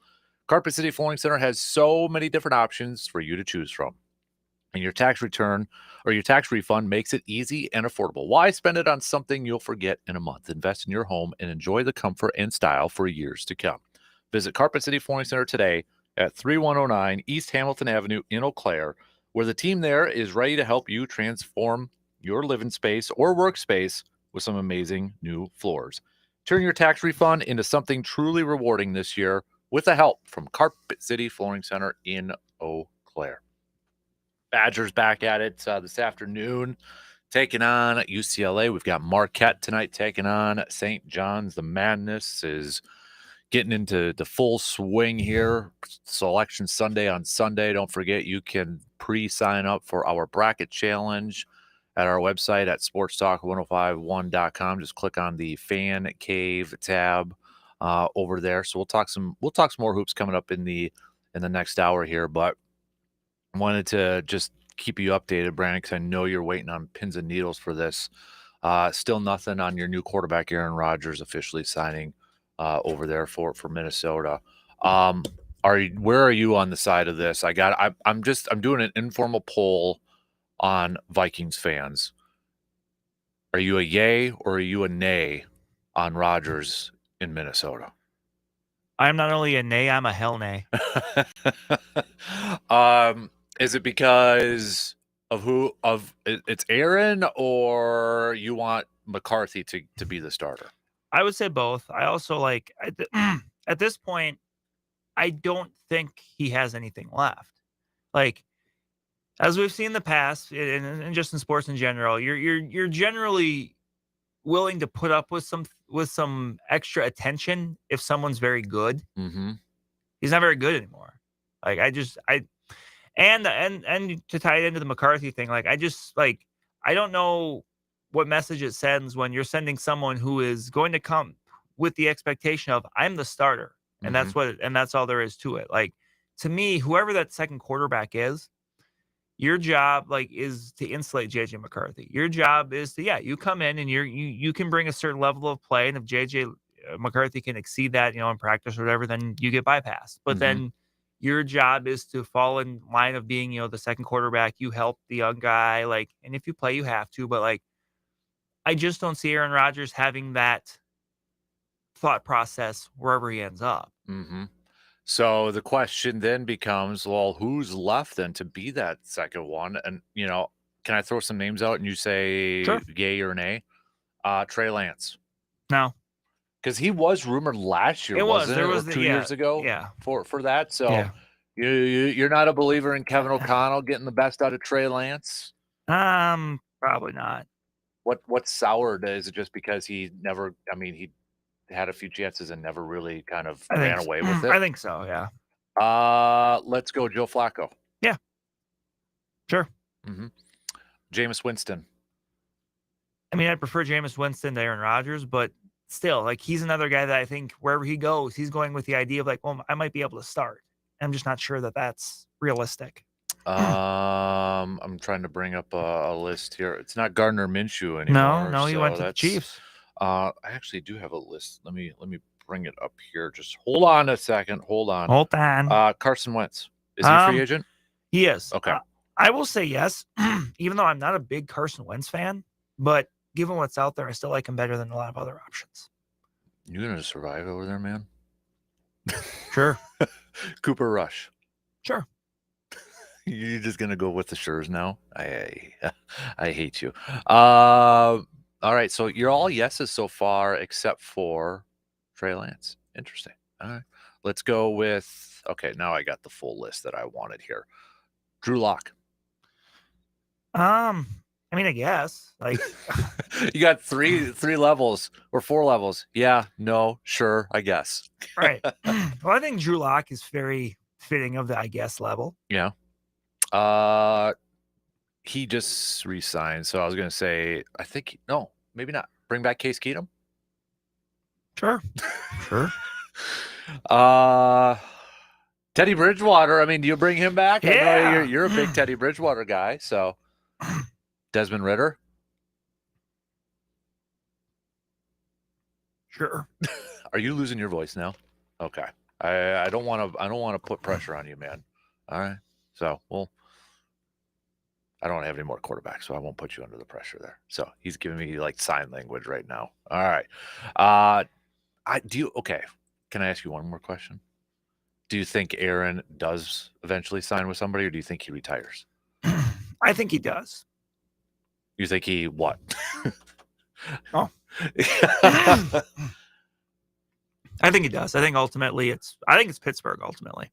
You think it's Pittsburgh? To me, that's the combination of going somewhere where they can be competitive. Mm-hmm. Yeah. Like, I feel like the Giants is like if Pittsburgh says no and he has to come back and like, you really have to wait. You're like, okay, do I really want to do this again in New York, which I'm sure he loves the attention, but like legitimately a team that's the worst in your division, going up against the Eagles twice, Washington twice, whatever happens with Dallas twice, like. Yeah, I would question what's really the motivation if he goes to the Giants. Like if he signs there, what's the motivation? It's just that you just want to play, you want to continue to play. Is it to collect a paycheck? Is it to try to prove people wrong? Sort of stuff. Like what? Because it's not, to me, it's not like, hey, I think this team can win a championship. No. I mean, come on.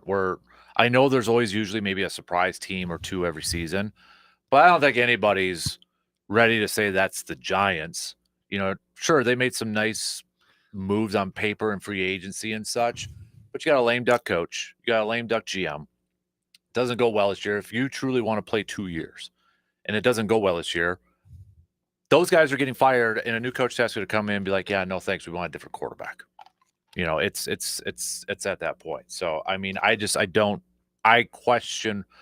There's a part of me that really, really, truly believes is Aaron waiting this out to the point where like Minnesota's like, okay, yeah, we'll do it. Like we want you. Yeah, I think Aaron Rodgers wants to go to Minnesota more than Minnesota wants Aaron Rodgers. Mm-hmm. I almost feel like at this point too, Aaron's better off pulling the Favre and just waiting until August. Right. I get it though that, if a team wants Rodgers, they want to bring him in for the offseason and such. But at this point, is he just, if the ultimate goal is to join a championship team, does he just take the risk and wait till August for that? And see what develops. It doesn't happen every year. No.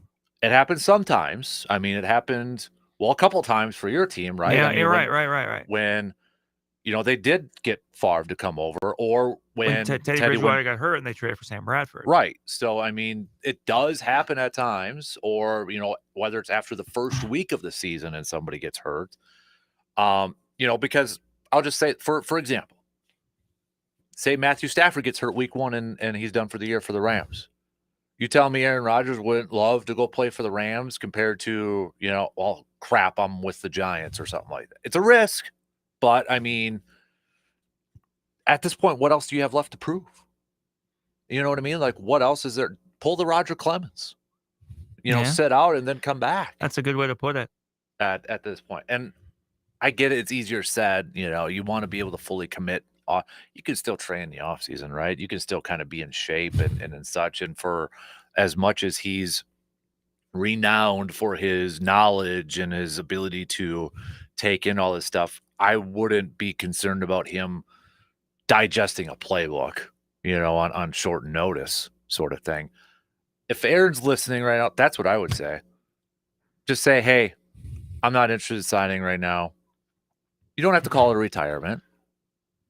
And say, I'm just going to keep because right now he's holding teams like Pittsburgh hostage. Right. Pittsburgh is in a worse situation. Yes, they are, because they have nothing. Yeah. They've got nothing. They got Mason Rudolph. Sorry. They have Mason Rudolph. But they literally, when you trade for DK Metcalf, you do that within the mind. I would think that you're fairly confident in who your quarterback's going to be. Right.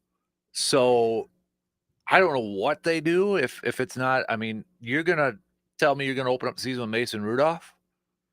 Yeah. And you're not in a spot to even draft one of the 2 quarterbacks. No. You know, at least the Giants can say, well, we could realistically come away with either Cam Ward or Shadur Sanders. Right. You know, the Steelers can't really do that. Like, No. do they trade for DK Metcalf with the idea of like, we're going to draft Jackson Dart? I doubt it. Right. And you look at outside of Rodgers, like you mentioned a lot of the quarterbacks that are left. Like, none of those guys are really like, we're going to sign this guy and we're going to feel good going into the season. He's our starter. Yeah. Or even there's nobody you can realistically, I would say, trade for that you could be like, you know, when the Browns traded for Kenny Pickett, you know, that's a backup option at this point. But, and I don't know, you know, maybe Russell Wilson can go back, but it sure seems like that's not the case anymore. So, yeah, I don't, can you get Ryan Tannehill to come out, or is that enough? I don't know. But, all right. 2 hours in, we got one more to go. We got a little cream of the crop, and then we've got a little bit of pump the brakes or full throttle. We'll hit that up. Coming up after these news updates.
All right, final hour kicking off on this Friday morning. Coming up, we're going to be doing a little pump the brakes or full throttle. Before that, though, let's start it off with some cream of the crop.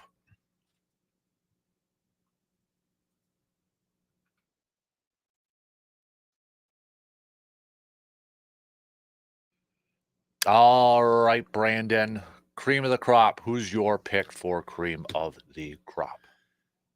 You know what? Kind of going off to back to the subject of quarterbacks. Sure. I'm gonna go Sam Darnold. Good for you. You found your spot. Like, obviously, I think he was going to be one of those guys that was going to be very picky with where he landed because, I mean, he's been in bad situations before, so I don't think he wanted to put himself in another Jets or Panthers situation. Yeah. So, got a good contract. He's going to Seattle, going to a place where he's going to be the guy. I'm happy for him. You kind of look at where it was a year ago, where he signed with the Vikings, kind of on a prove it deal, essentially to be the other guy to whoever they end up drafting, which ultimately meant being JJ McCarthy. Had a really good year. Obviously, didn't end super well, but no, I'm just happy for him. Like being able to kind of resurrect his career and kind of start to reach that potential that he had when he came out as a 20-year-old. Not that long ago. Mm-hmm.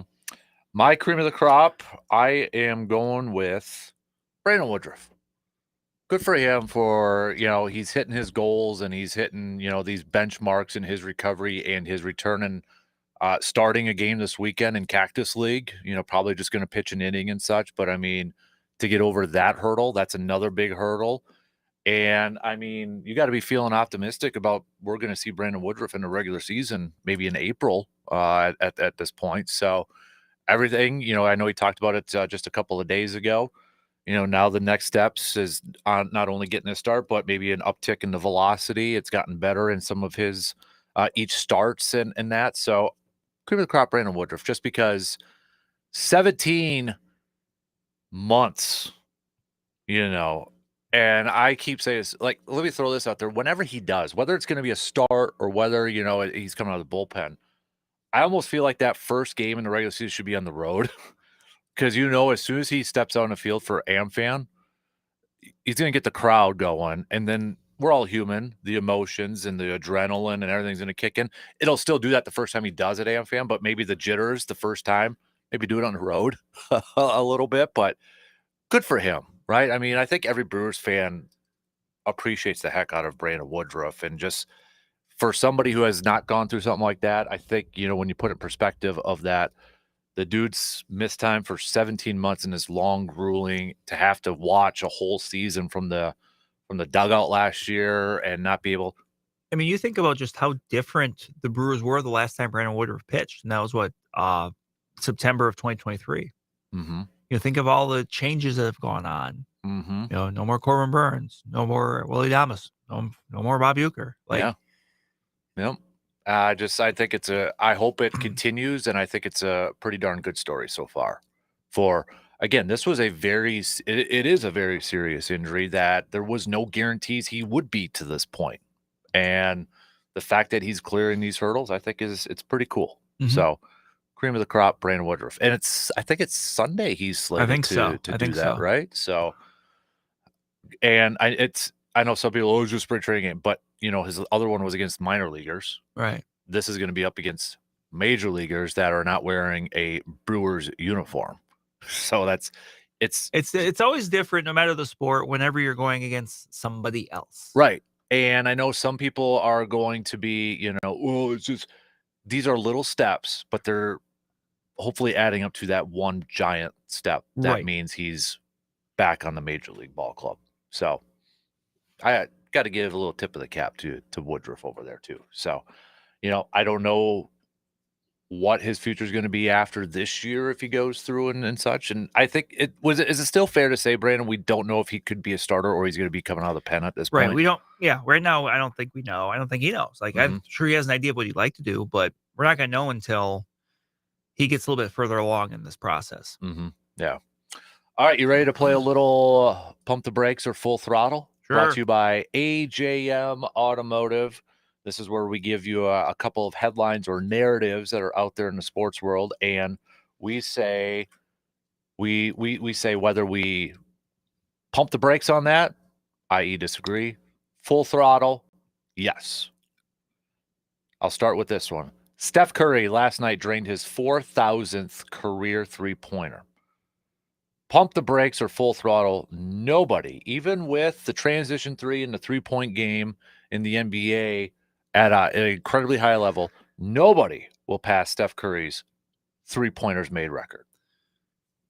I'm actually going to go full throttle on that. I think with obviously the game has gone to be more perimeter based, more three-pointer based, but for someone that has been that good at it for so long, like I just feel like there's such a long track record of having to do it very, very well over a long period. I'm not sure if that's going to happen. Mm-hmm. I'm gonna go full throttle on that too. The thing is, and Steph Curry's, I mean, he's great in other aspects, but I think this also, the fact that he is so good at shooting a three extends his career a little bit more too, if you know what I mean. Like, you talk about different players. Well, are they the drive through the hole or jump mid-range type of game? If Steph Curry can continue to hit threes, Steph Curry is going to continue to have major roles in the NBA, and he can extend his career that way. I mean, I'm not comparing the two, but I mean, for crying out loud, like Kyle Korver played forever. Right. These 3-point players. He Ray as Allen. long as he's healthy, you would think he'd be able to play as long as he wants to. Mm-hmm. And I'm not the biggest fan of chucking up all these threes. Boston Celtics, right? But we are approaching some of these records in a lot of sports, whether it's LeBron's scoring record or now this one, that you wonder, are they going to be so insurmountable that they'll ever be caught, that they'll ever be broken? I don't know, but I think for at least the Steph Curry one, even with the game changing to where there's more threes, I don't know if somebody's going to catch. That's the thing. He hit 4,000 right now, and he's probably going to play for a couple more years at least. And he's probably going to still hit a bunch more three-pointers to add to that total. I mean, do you think he hits 5,000? Not sure. I'm honestly kind of like, it was only 4,000. I was like, really? Only 4,000 made? But then you're like, oh, times 3, that's 21,000 points. And Giannis just went past 20,000 points. So when you put it in that perspective a little bit, it's like, yeah, oof. Even with Garrett Cole being done for the season, the Yankees should still be the favorite to come out of the American League. I'll pump the brakes a little bit just because there are some other legitimate teams I think you're going to have to keep an eye on. Boston made a lot of moves in the East. The Blue Jays, we'll kind of see what's going on there. Dalton Varshall's been raking in spring training. Dalton Varshall's been raking. We'll see about, you got Vlad Guerrero Jr. in a contract year. Players tend to rise to the occasion there. Yeah, I just think I think there's enough other competition that to say like, oh, they're going to do it for sure. I was trying to think of this the other day. Before the season started, and you're thinking, because like Hudson, for example, is like, well, who do you think's in the World Series? And you look at the National League, it's hard not to pick the Dodgers just because. And then you look at the American League, and it's like, well, who are the other, like somebody out of the Central? I don't know. Yeah, right. Yeah. West, Astros lost some dudes and such, and then is it? Oh, okay, about this one, I'll change it into full throttle or pump the brakes. Is the AL East the best American League division in terms of top to bottom, most competitive in the American League? Yes, I would full throttle that. I mean, Baltimore we'll see too, with that young talent. But yeah, I think so. Does it now with the Garrett Cole injury? Maybe opens the door, because you're right. I think Boston, is it fair to say like Boston made some sneaky moves that are a little bit under the radar this year? As much as the Boston Red Sox can be under the radar, I think it kind of was. Yeah. I know Baltimore lost Corbin Burns. They still got Gunnar Anderson. They still got Jackson Holiday. Some yeah, of the they still got a lot of there. young talent, position player talent. For them, it's going to come down to pitching.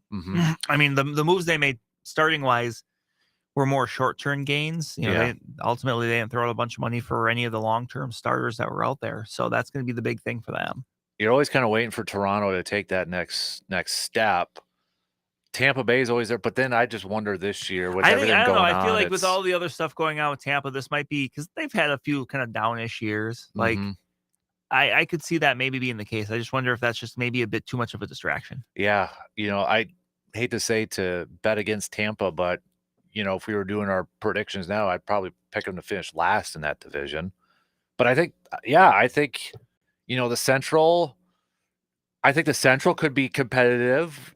Cleveland, we'll see if they can repeat last year. Minnesota's going to be up there. Kansas City, Detroit's. What they did last year. White Sox. Watch out for the White Sox. So, but in terms of like overall talent, would you say the East is above the Central though? Yes. Over there. Okay. Yeah. West, I'm really confused on right now. It's interesting. Like Seattle, I'm not sure. I don't think ultimately the Angels, I don't know, their moves, I still see them as like a 75 win team. Mhm. I mean, when you're bringing in like Jorge Soler and stuff, it's just a lot of short-term band-aids for long-term problems. Mm-hmm. The A's, well, I'm calling the Sacramento A's, but I'm calling them Sacramento A's, but they spent some money, but I think it's similar to with the Angels, where I'm just like, okay, they'll probably be like a 75 win team. And you're right, Houston, turnover there. Mm-hmm. Texas, we'll see. Yeah.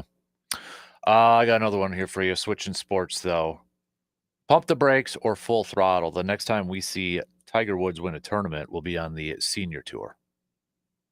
I'm going to go full throttle. I think so. I just think that's kind of the natural next step. And, still playing in some majors and stuff like that, maybe, but. Because you still see senior guys playing in the majors. Right. Know? And I think that's where this direction's going. Mm-hmm. This I would agree. I'm full throttle on that. And for somebody like me, it's like I always didn't want to give up on Tiger winning a major in that.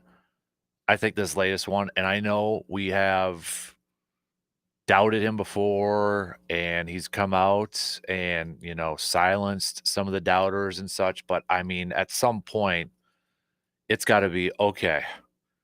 Not saying you can relax a little bit in training for when you play for the senior league and such, but maybe it's less grueling. At some point, I got to imagine your body is just going to tell you, dude, enough. Yeah, no. You've put us through so much. Enough. Like, I don't know how Tiger is going to be in 15, 20 years. I got to imagine the arthritis on that body is going to be unbearable for him. And I actually am kind of worried what he's going to be like in 20 years, like physically. Mm-hmm. And I hope, because he is still probably number one on my list of athletes I have not seen in person. Please help out your buddy Steve Stricker and come to Wisconsin and play down. Play the AmFam? Play down there in the AmFam, so I can at least see you. I know you're not Tiger Prime, but at least I can say I saw a Tiger sort of thing. So, but it's, and I don't think he will full out ever like retire. And golf is different than any other sport where you don't. I mean, Jack still played for how long at the Masters? It's funny because golf is the sport that people do when they retire, right? So he doesn't necessarily have to. And when it's the Masters, he'll have that. Well, this is the final Masters, like Arnold did and Jack and those guys. And, he probably, if he wants to, this is where I pause a little bit. I don't know if he'll ever accept the honorary starter role because, I mean, it's the older guys who don't play anymore. And I think Tiger, he's going to have to get over that mental hurdle. Like, because I could see him saying, no, that diminishes my image that I'm an honorary starter. You know what I'm trying to get? Like that ego or at some point you're just going to have to come to terms with the fact like you're not that guy anymore. Yeah. So, that's all I got now. But it's kind of a little grieving, kind of sort of. A little bit. Thing. I mean, it's kind of the end of an era-ish. It is, and gosh, I don't know. Like, I'm disappointed that I'm not going to see Tiger in the Masters this year.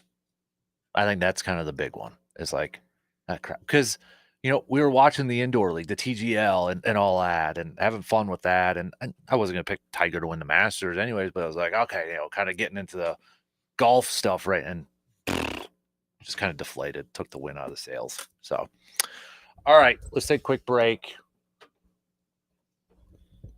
We'll be back with more. No football updates yet. We'll keep you posted if any more free agency stuff happens in the next 40 minutes.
Craving top quality meats, then you better get to Mike's Star Market. From juicy steaks to mouth-watering brats and snack sticks, they've got you covered for whatever you are craving. Whether it's a family dinner or a tailgate feast, they've got the best selection in town. Friendly service, unbeatable flavor. Mike's Star Market is your one-stop shop for everything meat. Swing by today at 2238 Heimstead Road in Eau Claire and taste the difference. So we had free agency. We're already through the first wave, maybe even through the second wave at this point. But so it kind of started Sunday night, though, too, with some of the trades, and the guys who could sign early did sign. But I know I text you on Monday. I'm like, it's a perfect day for X Twitter to go down when it's free agency starting. But hey, your team made some interesting moves and made some good or I think some decent moves. What was your reaction to some? I mean, beefing up the O line and the D line. I don't want to grade it because I think grading is grading dumb. at this point's dumb. But did you like what they did? I did because coming out of the end of the season, it really felt like the weakness for the Vikings was the interior, both of the offensive and the defensive line, and that's what they attacked. Ryan Kelly, who is, I mean, he's an older center, but I think bringing him in, I mean, I think you kind of set it up to where like he's the guy right now, and be it someone that's already on the roster, or maybe one of the few draft picks they have, maybe that's a spot where you try to get like a developmental guy that can sit there for a year or two and kind of work. And then the big signing I would say would be Wolf Rise, the right guard. Mm-hmm. A lot of money, but still the youngest of the guys that they signed. Mm-hmm. So he's still someone that I think you're gonna be a cornerstone. But both the guard spots have really just been kind of turnstiles in the way of like there just seems like there's a new person at them every year. Mm-hmm. And you're just looking for some consistency there, and it just it hasn't been there. Like I was trying to think about like when's the last time I felt like good about the Vikings interior offensive line. It might have been 2009. Yeah, when you still had Steve Hutchinson. I think John Sullivan was on that team. He was solid at center. So I appreciate the fact that they recognized a weakness that pretty much any fan could have told you was a weakness, and they attacked it with the money that they have. Right. What were your thoughts on? You got a couple of veteran defensive linemen over there too, with Allen and Hargrave. I know some people that's a lot of money for Jonathan Allen. It is. The thing is, though, just from an outsider, it is a lot of money. But I'll tell you what, I get nervous about it because he's paired up with Brian Flores, with those two interior defensive linemen. And with both Jonathan Allen and Javon Hargrave, I think the thing I like is you're bringing them in, and they don't have to be guys that play 1,000 snaps because you're building a little bit of depth. You get Harrison Phillips there. I still think, let's put it this way: if we get to April and it's the draft, I still would not mind if the Vikings spend a first round pick on defensive linemen. Mm-hmm. Like it's not a bad thing. It's not a bad place to have depth, as we've seen with teams that are successful. But if instead of depending on either of those guys for 1,000 snaps, if you say, okay, give us 600 snaps, but we're going to rotate, a couple other guys, and there's a couple younger guys they've got there too that they like too. So but what they both bring to the table is something that's been another thing that's been sorely missing for the Vikings for a long time. That's interior pass rush. We can look at the success they had last year and what Brian Flores is able to do, but a lot of the things he's able to scheme up are a necessity. It would be nice if he can still come up with these exotic blitzes, but at the same time he can also say, we're just going to rush 4 and drop 7, right? Because that's still the best way to play defense. Like if you can get pressure with 4, you do it. Right. That's what everybody wants. That's what you want to do. That's the goal, but you need a certain level of player to get there. Yeah, and then you bring back Aaron Jones, you bring back Harrison Smith over there, so you still got a couple, your veterans coming back as well. I mean, I agree with you to go back to the Rodgers quarterback sort of thing. What message does that send about not only to JJ McCarthy himself, but like everybody else, right? I mean, like what? Because unless Rodgers literally says, "Yeah, I'll just do 1 year and help," which I can't see that. Could be wrong. It is Rodgers. We don't want to speculate and try to figure it out and such. But the Darnold one, okay, I could get bringing him back. Even Daniel Jones, I could see. But if you make this push to try to get Rodgers, and if they are, they're doing a quiet job, which I think is a smart way to do it, because what kind of message does that send to your quarterback? But then was that send message to like the fan base? Like, because before he got hurt, everybody's like, hey, he might actually be the starter sooner than we think. He might be pushing Sam Darnold for this job. Right. So, and then when you make these moves, these signing moves, you're doing it though too because you're not paying a quarterback a big amount of money. And it's not to say that one works all the time. I mean, the Bears tried doing it with Trubisky. It's just Trubisky was awful. So I mean, you throw that out there. But other ways it works. Commanders last year, right? They draft Jay Daniels. They can look at what they're doing right now. They're making a lot of moves here and there, and they're trying to go for it. We see that all the time. So I I'd be curious to, I guess, and you would know better than I do, but I'd be shocked if Rodgers, I feel like you said earlier, Rodgers wants it more than maybe what the Vikings want it at this point. Right. And I think you roll with JJ because you got to trust your head coach a little bit too, right? Because what he did with Sam Darnold last year, I mean, he's the reigning coach of the year. I think you got to trust your quarterback or your head coach at that point. Right. And if you bring in Aaron Rodgers, like you said, I just feel like it sends the bad message. But then, like, if you're JJ McCarthy, what do you think? Yeah. Right. Like, if they trust me, but they don't. Do they really? Right. I think if you bring in pretty much any other quarterback on the market, you bring in Carson Wentz, I think JJ McCarthy gets it. Like, okay, well, they're bringing in a guy that's got experience, but I'm still the guy. Like, right. Aaron Rodgers isn't going somewhere for someone else to be the guy. Right. No, I agree. So I don't know. And Maybe it's manufactured and it's stuff. one of the, and given it's the Vikings, you can never fully rule it out.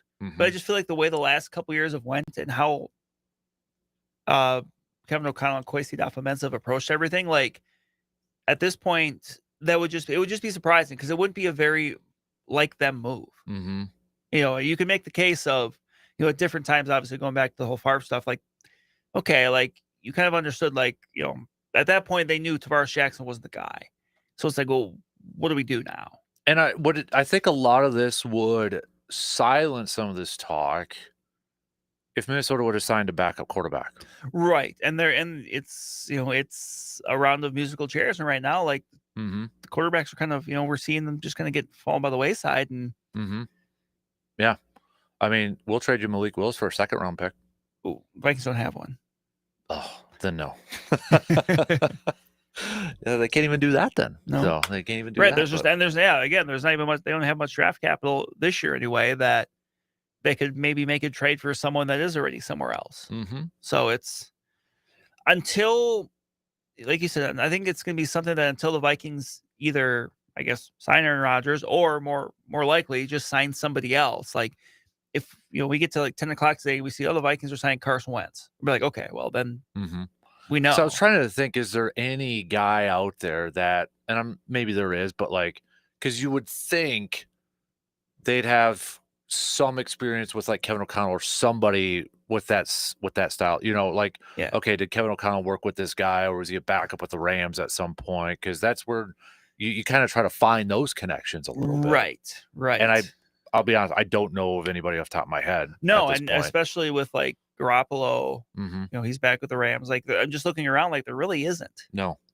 And so doesn't mean there can't be, but like you can't really kind of connect those dots. Because I don't think you want to get in a spot where, for you guys, where you're entering a draft saying, okay, we got to find our backup quarterback. Yeah, you're not doing that, especially when you're younger, when your starter is that young. No, your second string quarterback is a veteran. You don't want to go and, like, I know they think really highly of like Brett Rippon as just like a guy in the room, but like, him as the backup, I mean, that might be a bit of a leap of faith. Is Josh McCown still the quarterback coach? He is. Can you just suit up? Maybe that's the plan. Maybe they're like, Josh, we need you to come out of retirement. Be player coach. Player coach at 45. It's been done before. At 45. So, and kind of going back to a switching over to a Green Bay thing. I was talking about it in the first hour, Brandon. And I don't think, Packer fans aren't going to like this. The pickings are slim to be, what's left. I mean, now you're just, you're at the Thanksgiving table and you're just kind of picking what's left over from the turkey, and trying to find a little bit left here and that. So there's not that, but given, and I didn't realize this till the other day, you look at that 2026 cap for Green Bay. They've got more money charged to their cap for next year with 29 players than what they've got charged this year. That's a lot. And they've got free agents Zach Tom next year, Devontae Wyatt, Quay Walker, Christian Watson, Romeo Dobbs. That's a lot of plays. Whether you say they should bring them back or not, that's a lot of snaps from those guys over the years. I wouldn't be surprised now if like that plan is for Green Bay. Because they know it. They know what their cap situation looks like next year.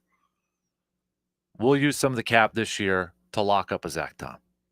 Give him an extension now. Yeah, normally you see contracts escalate in value. Mm-hmm. But if you have more of that room that you can kind of, bite Take the hit now this year and have it front loaded a little bit. Yeah, if you can, you might as well. Right. And because then, I know there's going to be like, Packers, and I'm more of them too. Like, yeah, I would have liked a veteran wide receiver. It seems like Cooper Kupp's going to be out of the price range. I mean, they're talking about $13 million per year. Ooh. If somebody's going to give that to Cooper, good for Cooper. Good for Cooper. Yeah. He's already got his ring. So you can check that off. But I think it's pretty evident, and I could be really wrong, but I think we're seeing clues to what the rest of the offseason is going to look like, including the draft now. Because we've talked about it before, Brandon, like, okay, I'll admit it. I've done a mock draft a couple times just to see how it, to wet the palate, get the feet wet a little bit and see how it. But I don't really pay attention to mock drafts until after the initial waves of free agency. I think Green Bay's done maybe they get a guy 1 year for like a couple million and such, but in terms of impact ones, like, ooh, yeah, I think they're done. And I think a lot of that has to do with the next year's cap and trying to lock up some of their guys that they currently have. So with that, I think we're seeing maybe some clues then to what the rest of that offseason or draft is going to look like. Meaning, all right, you got 2 receivers that are going to be free agents next year. One, you're not getting back to maybe November. I see wide receiver being a big need again in the draft. Defensive line, Devontae Wyatt's a rookie. Kenny Clark, I feel like he's the guy that's got the second highest cap hit next year. If he plays like he did last year, he's gone to clear up cap space. You might need another defensive lineman. So that, to me, if I'm playing a little Sherlock, kind of tells me maybe that's where they're focused on it. Because we've seen these defensive linemen and edge rushers, they're getting paid this offseason. Right. Huge contracts. They don't hit free agency very often. Right. And I know it's going to upset fans that they didn't get those guys in free, but I just, given everything we've seen so far and kind of I feel like that's now getting in the draft, that might be the 2 biggest places they look at. They locked up a corner for a few years. Keyshawn, I think, has another year after this one. Carrington, I believe, would still be under a rookie deal. So, maybe they don't have to spend a day 1 or 2 pick on that and they can get that early day 3. I don't know. I feel like that's the direction it's going right now at this point.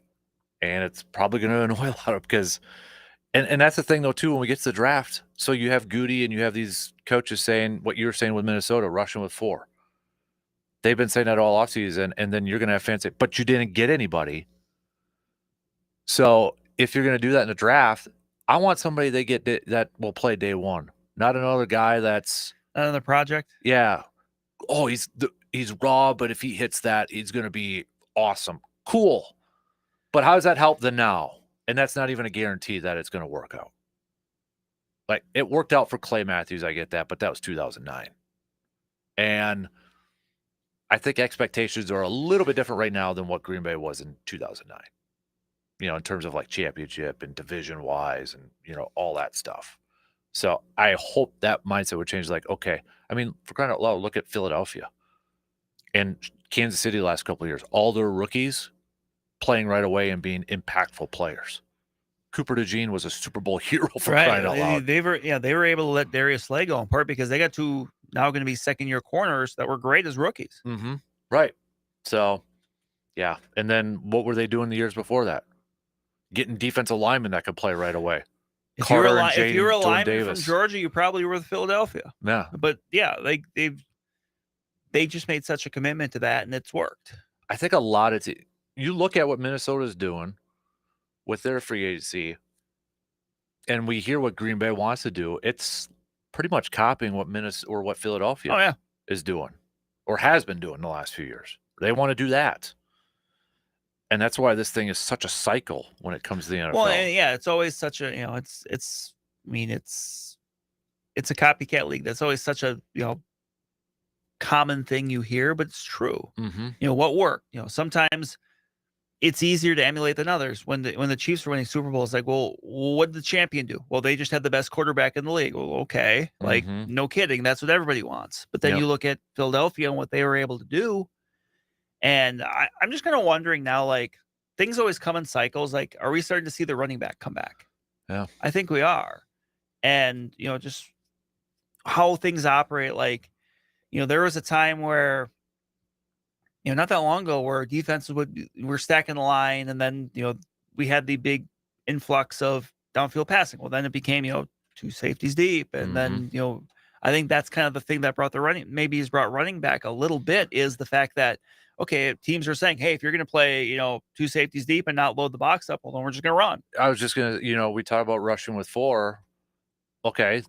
That's where teams are running the football more then, right? Yeah. Because like you said, they're not having them in the box as much. It's just teams figuring out counter punches. Right. And then a counter punch on the other side. You know, well, then, okay, if the teams are going to run more, well, then defenses are going to find a way to thwart that. Like, well, and you look at last year, the veteran running backs that were kind of the stars.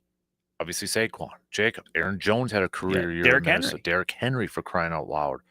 You know, even Tony Pollard, that kind of flew under the radar, had a really good season too for Tennessee. Hey, he was on my team that won the radio station fantasy league. So I will respect Tony Pollard. But right, and it's just, and that's kind of what's been surprising even too when you look at this offseason. Like, you know, Aaron Jones got, you know, a decent amount of money. Like, and a 2-year deal. That, I mean, it's really a 1-year deal, but it can be a 2-year deal. But like, I look at somebody like Rico Dowdle, he didn't really get much. Yeah.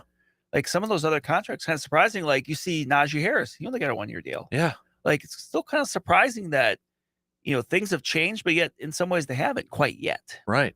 And granted, those guys I just mentioned are not that level of, you know, Saquon, Derrick Henry, whatever. But still, like, it's a little surprising because those guys are either, you know, Najee Harris has some mileage on it, but he's still young. Well, and especially the Rico shelf Dowdle, lives are short. You'd think, okay, try to get them when they're still a little bit younger, right? Right. But yeah, I mean, the kid out of Boise State's Ashton probably gonna be the first running back taken. And he could go top half the first round. Mm-hmm. I think I saw Daniel Jeremiah has got 2 or 3 running backs in his mock draft in his first round. So yeah, and then don't be surprised in a couple of years or a few years, we're back to, well, nobody should take a running back in the first round. You know, that debate. That was just a couple of years ago. And it'll probably happen. And then we're going to be back in 10 years where it's going to be more running backs. What's old is new again. Right. And it's just, that's what makes this game so great, though, too, because it is that cycle. It changes. It's not just the same thing all the time. Right. I mean, you look at the different offenses that have evolved, West Coast to, for crying out loud, Chip Kelly, everybody thought that offense was going to, come in. And then what happens, like the first or second play when he was with the Eagles, Vic hits Deshaun Jackson for this huge touchdown. It's like, oh, God. Or Wildcat, Ronnie Brown. Yeah. Changing the game. Yep. And now it's like the Shanahan style, the McVay style. And but defenses seem to kind of be a little bit more, I don't want to say same, but you got the veteran defensive coordinators that maybe they adapt a little bit more. I think maybe they adapt more. Yeah. Unless you're like a young hotshot offensive coordinator. But all right, we'll finish up with some picks and predicts coming up after these quick words.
Wrapping it up with some picks and predicts this morning.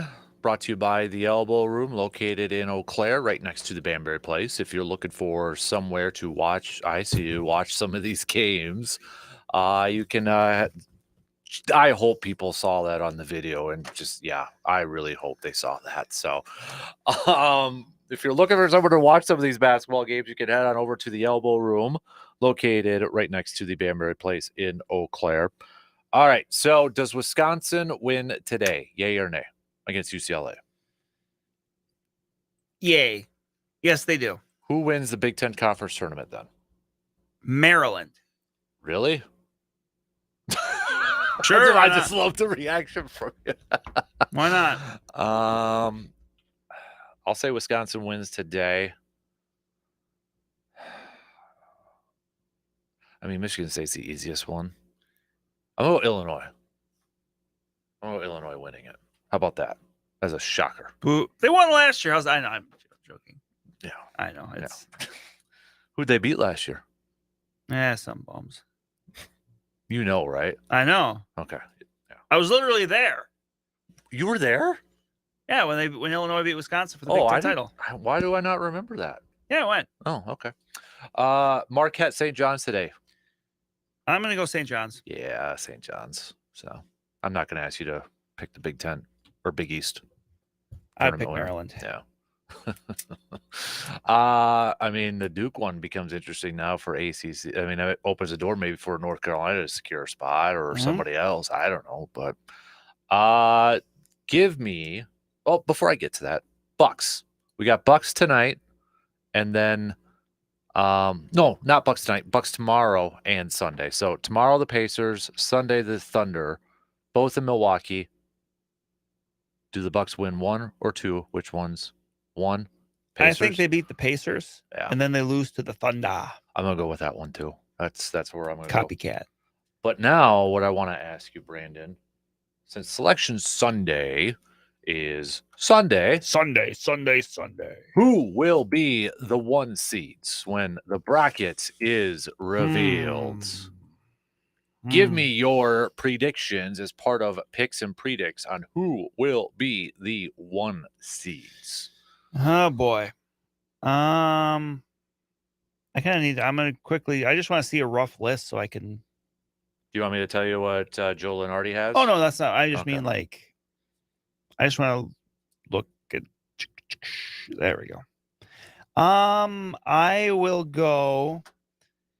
I will go Auburn. Mm-hmm. Houston. Now, Duke's interesting because what if they lose? Well, what if they, so even if they say win another game or something, but if we find out that maybe Cooper Flagg's going to be missing time, do they take that one spot away because that's Cooper Flagg? Do they, you know what I mean? Like, do they get into that mindset a little bit? Like college football with the Florida State thing, you know? Mm-hmm. Do they do that? I don't think they do. So I'll say Duke, Houston, Auburn, and St. John's. Nice pick. I am gonna go Auburn, Houston. I think Auburn's the top overall seed. Houston would be like the second overall seed. Not that it matters. I'm gonna go Duke as well. Yeah, it's between Florida, St. John's. The SEC, that SEC is just, I mean, for crying out loud. This is the tough one for me. Can Michigan State, if Michigan State wins the Big Ten, though, can they get in there? I don't know if they can. If everything else plays out the way it's supposed to play out. I'm gonna go Florida. I'll go Florida. What seed do you think Wisconsin gets? So if they win today, I think they win today, lose tomorrow. I'm gonna say 4. Okay.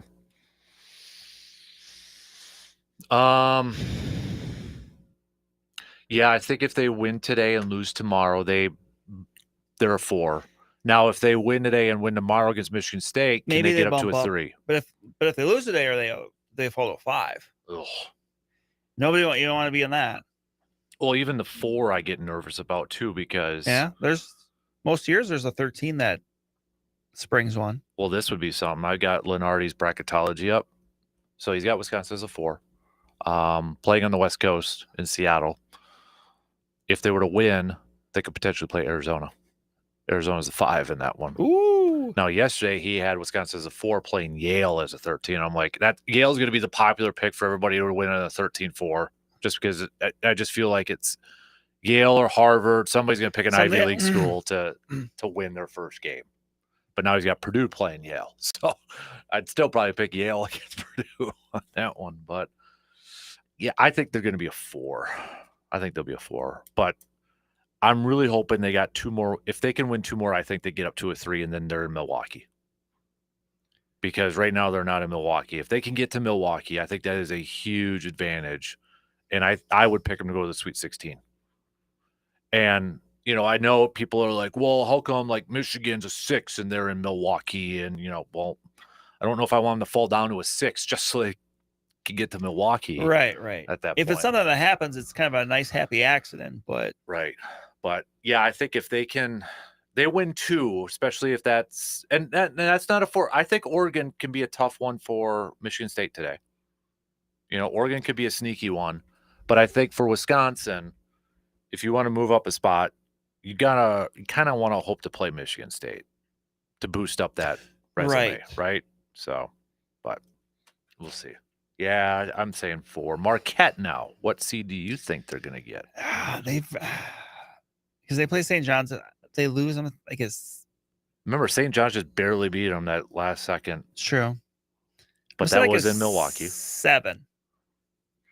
This is like an awful seed for Marquette. Lenardi's got them at an 8. Yeah, that's tough. And they're in the Auburn bracket, so they play Auburn in the second round. That's tough. They have not closed the season well. They beat St. John's. I think they get out of that 8. Yes. Yeah. Yes. But I don't think they do, so I'm gonna go 8.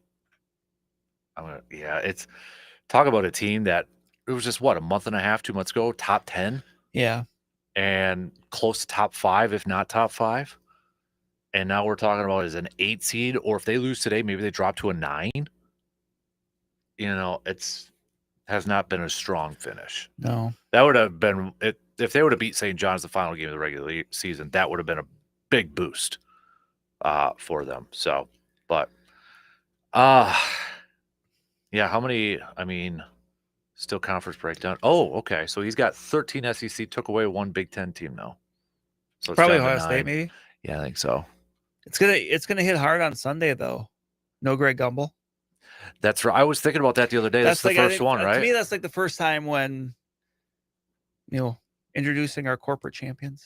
Yeah. And and hearing like certain, like, I don't know, for some reason, like when I thought of Greg Gumbel in that spot, like you can always hear him introducing certain teams. Like it's,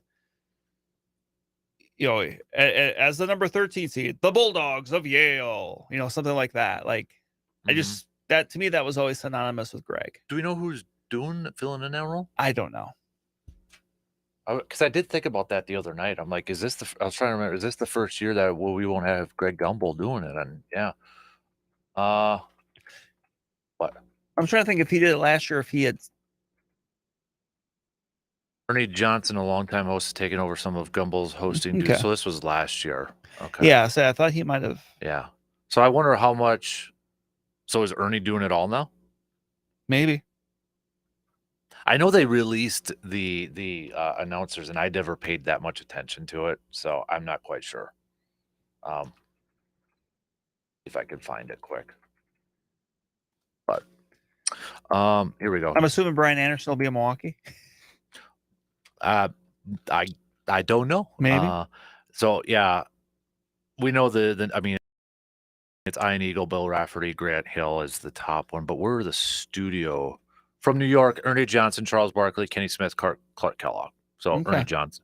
It's everybody besides Shaq, and then Clark Kellogg's in for Shaq. So, and then Atlanta, they got the other one that's with Jay Wright, Candace Parker, and Seth Davis, and Adam Lefkoe there too. So okay. So Oh, yeah. And then the Adam Zucker, Wally Zerbiak, and Gene Steratore group over there. So Ernie, big Ern. I like Ernie. He wasn't on the show last night when Bucks game was on. Maybe he's getting ready for March Madness. Yep. But yeah, you're right. Yeah, that'll be the first. It's gonna hit. It's gonna hit, I think. It definitely is. So all right. Those are our picks and predicts brought to you by the Elbow Room. Reminder, Owen Withy tips off in about 6 minutes. Going up just down 29 over there, friends Going over up there. against Wisconsin Rapids Assumption. Yep. And then Rice Lake tips off for girls basketball at about This afternoon. 1:35. Yep, this afternoon, yeah. First game in that second session. Mm-hmm. And then tomorrow we'll find out boys-wise who's going to states. Rib Lake's in action. Elk Mound's in action. Cumberland's in action. Yeah. Turtle Lake's in action. The Battle of the Lakes. So which lake is superior? And not Lake Superior. All right. So best of luck to all the teams competing and such. And then you said more spring sports get practicing tomorrow or next week. So track already started this week, but so is it like baseball then next week or I think it's softball. Softball, maybe a couple others in there. Okay. Golfers, some courses are open, so even if your practices start, you better be out there practicing. You can practice yourself. Mm-hmm. I remember back in the day, I don't know if Coach V is still listening, but he would tell us to go on a frozen lake, and he would go out there and hit balls off a frozen lake, color them, spray paint them all red and that. Oh, yeah, I remember those days. So, all right, DP Danitz, they're going to be up next here.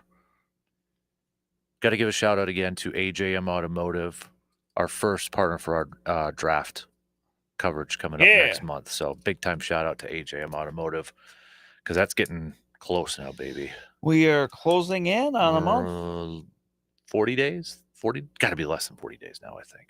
Maybe not. Maybe right around 40. I don't know. I don't have my countdown up. So have a good weekend, everybody. Enjoy the weather today. Maybe a good day to go golfing. I know it might be a little windy, but choke up. Just make sure it's always at your back. Yes. Have a good weekend. DP Danitz are up next. We'll be back at it again, though, on Monday morning, just past 6 a.m. Lots of college basketball talk that day. Brackets, don't forget, fill them out at our website, sportstalk1051.com.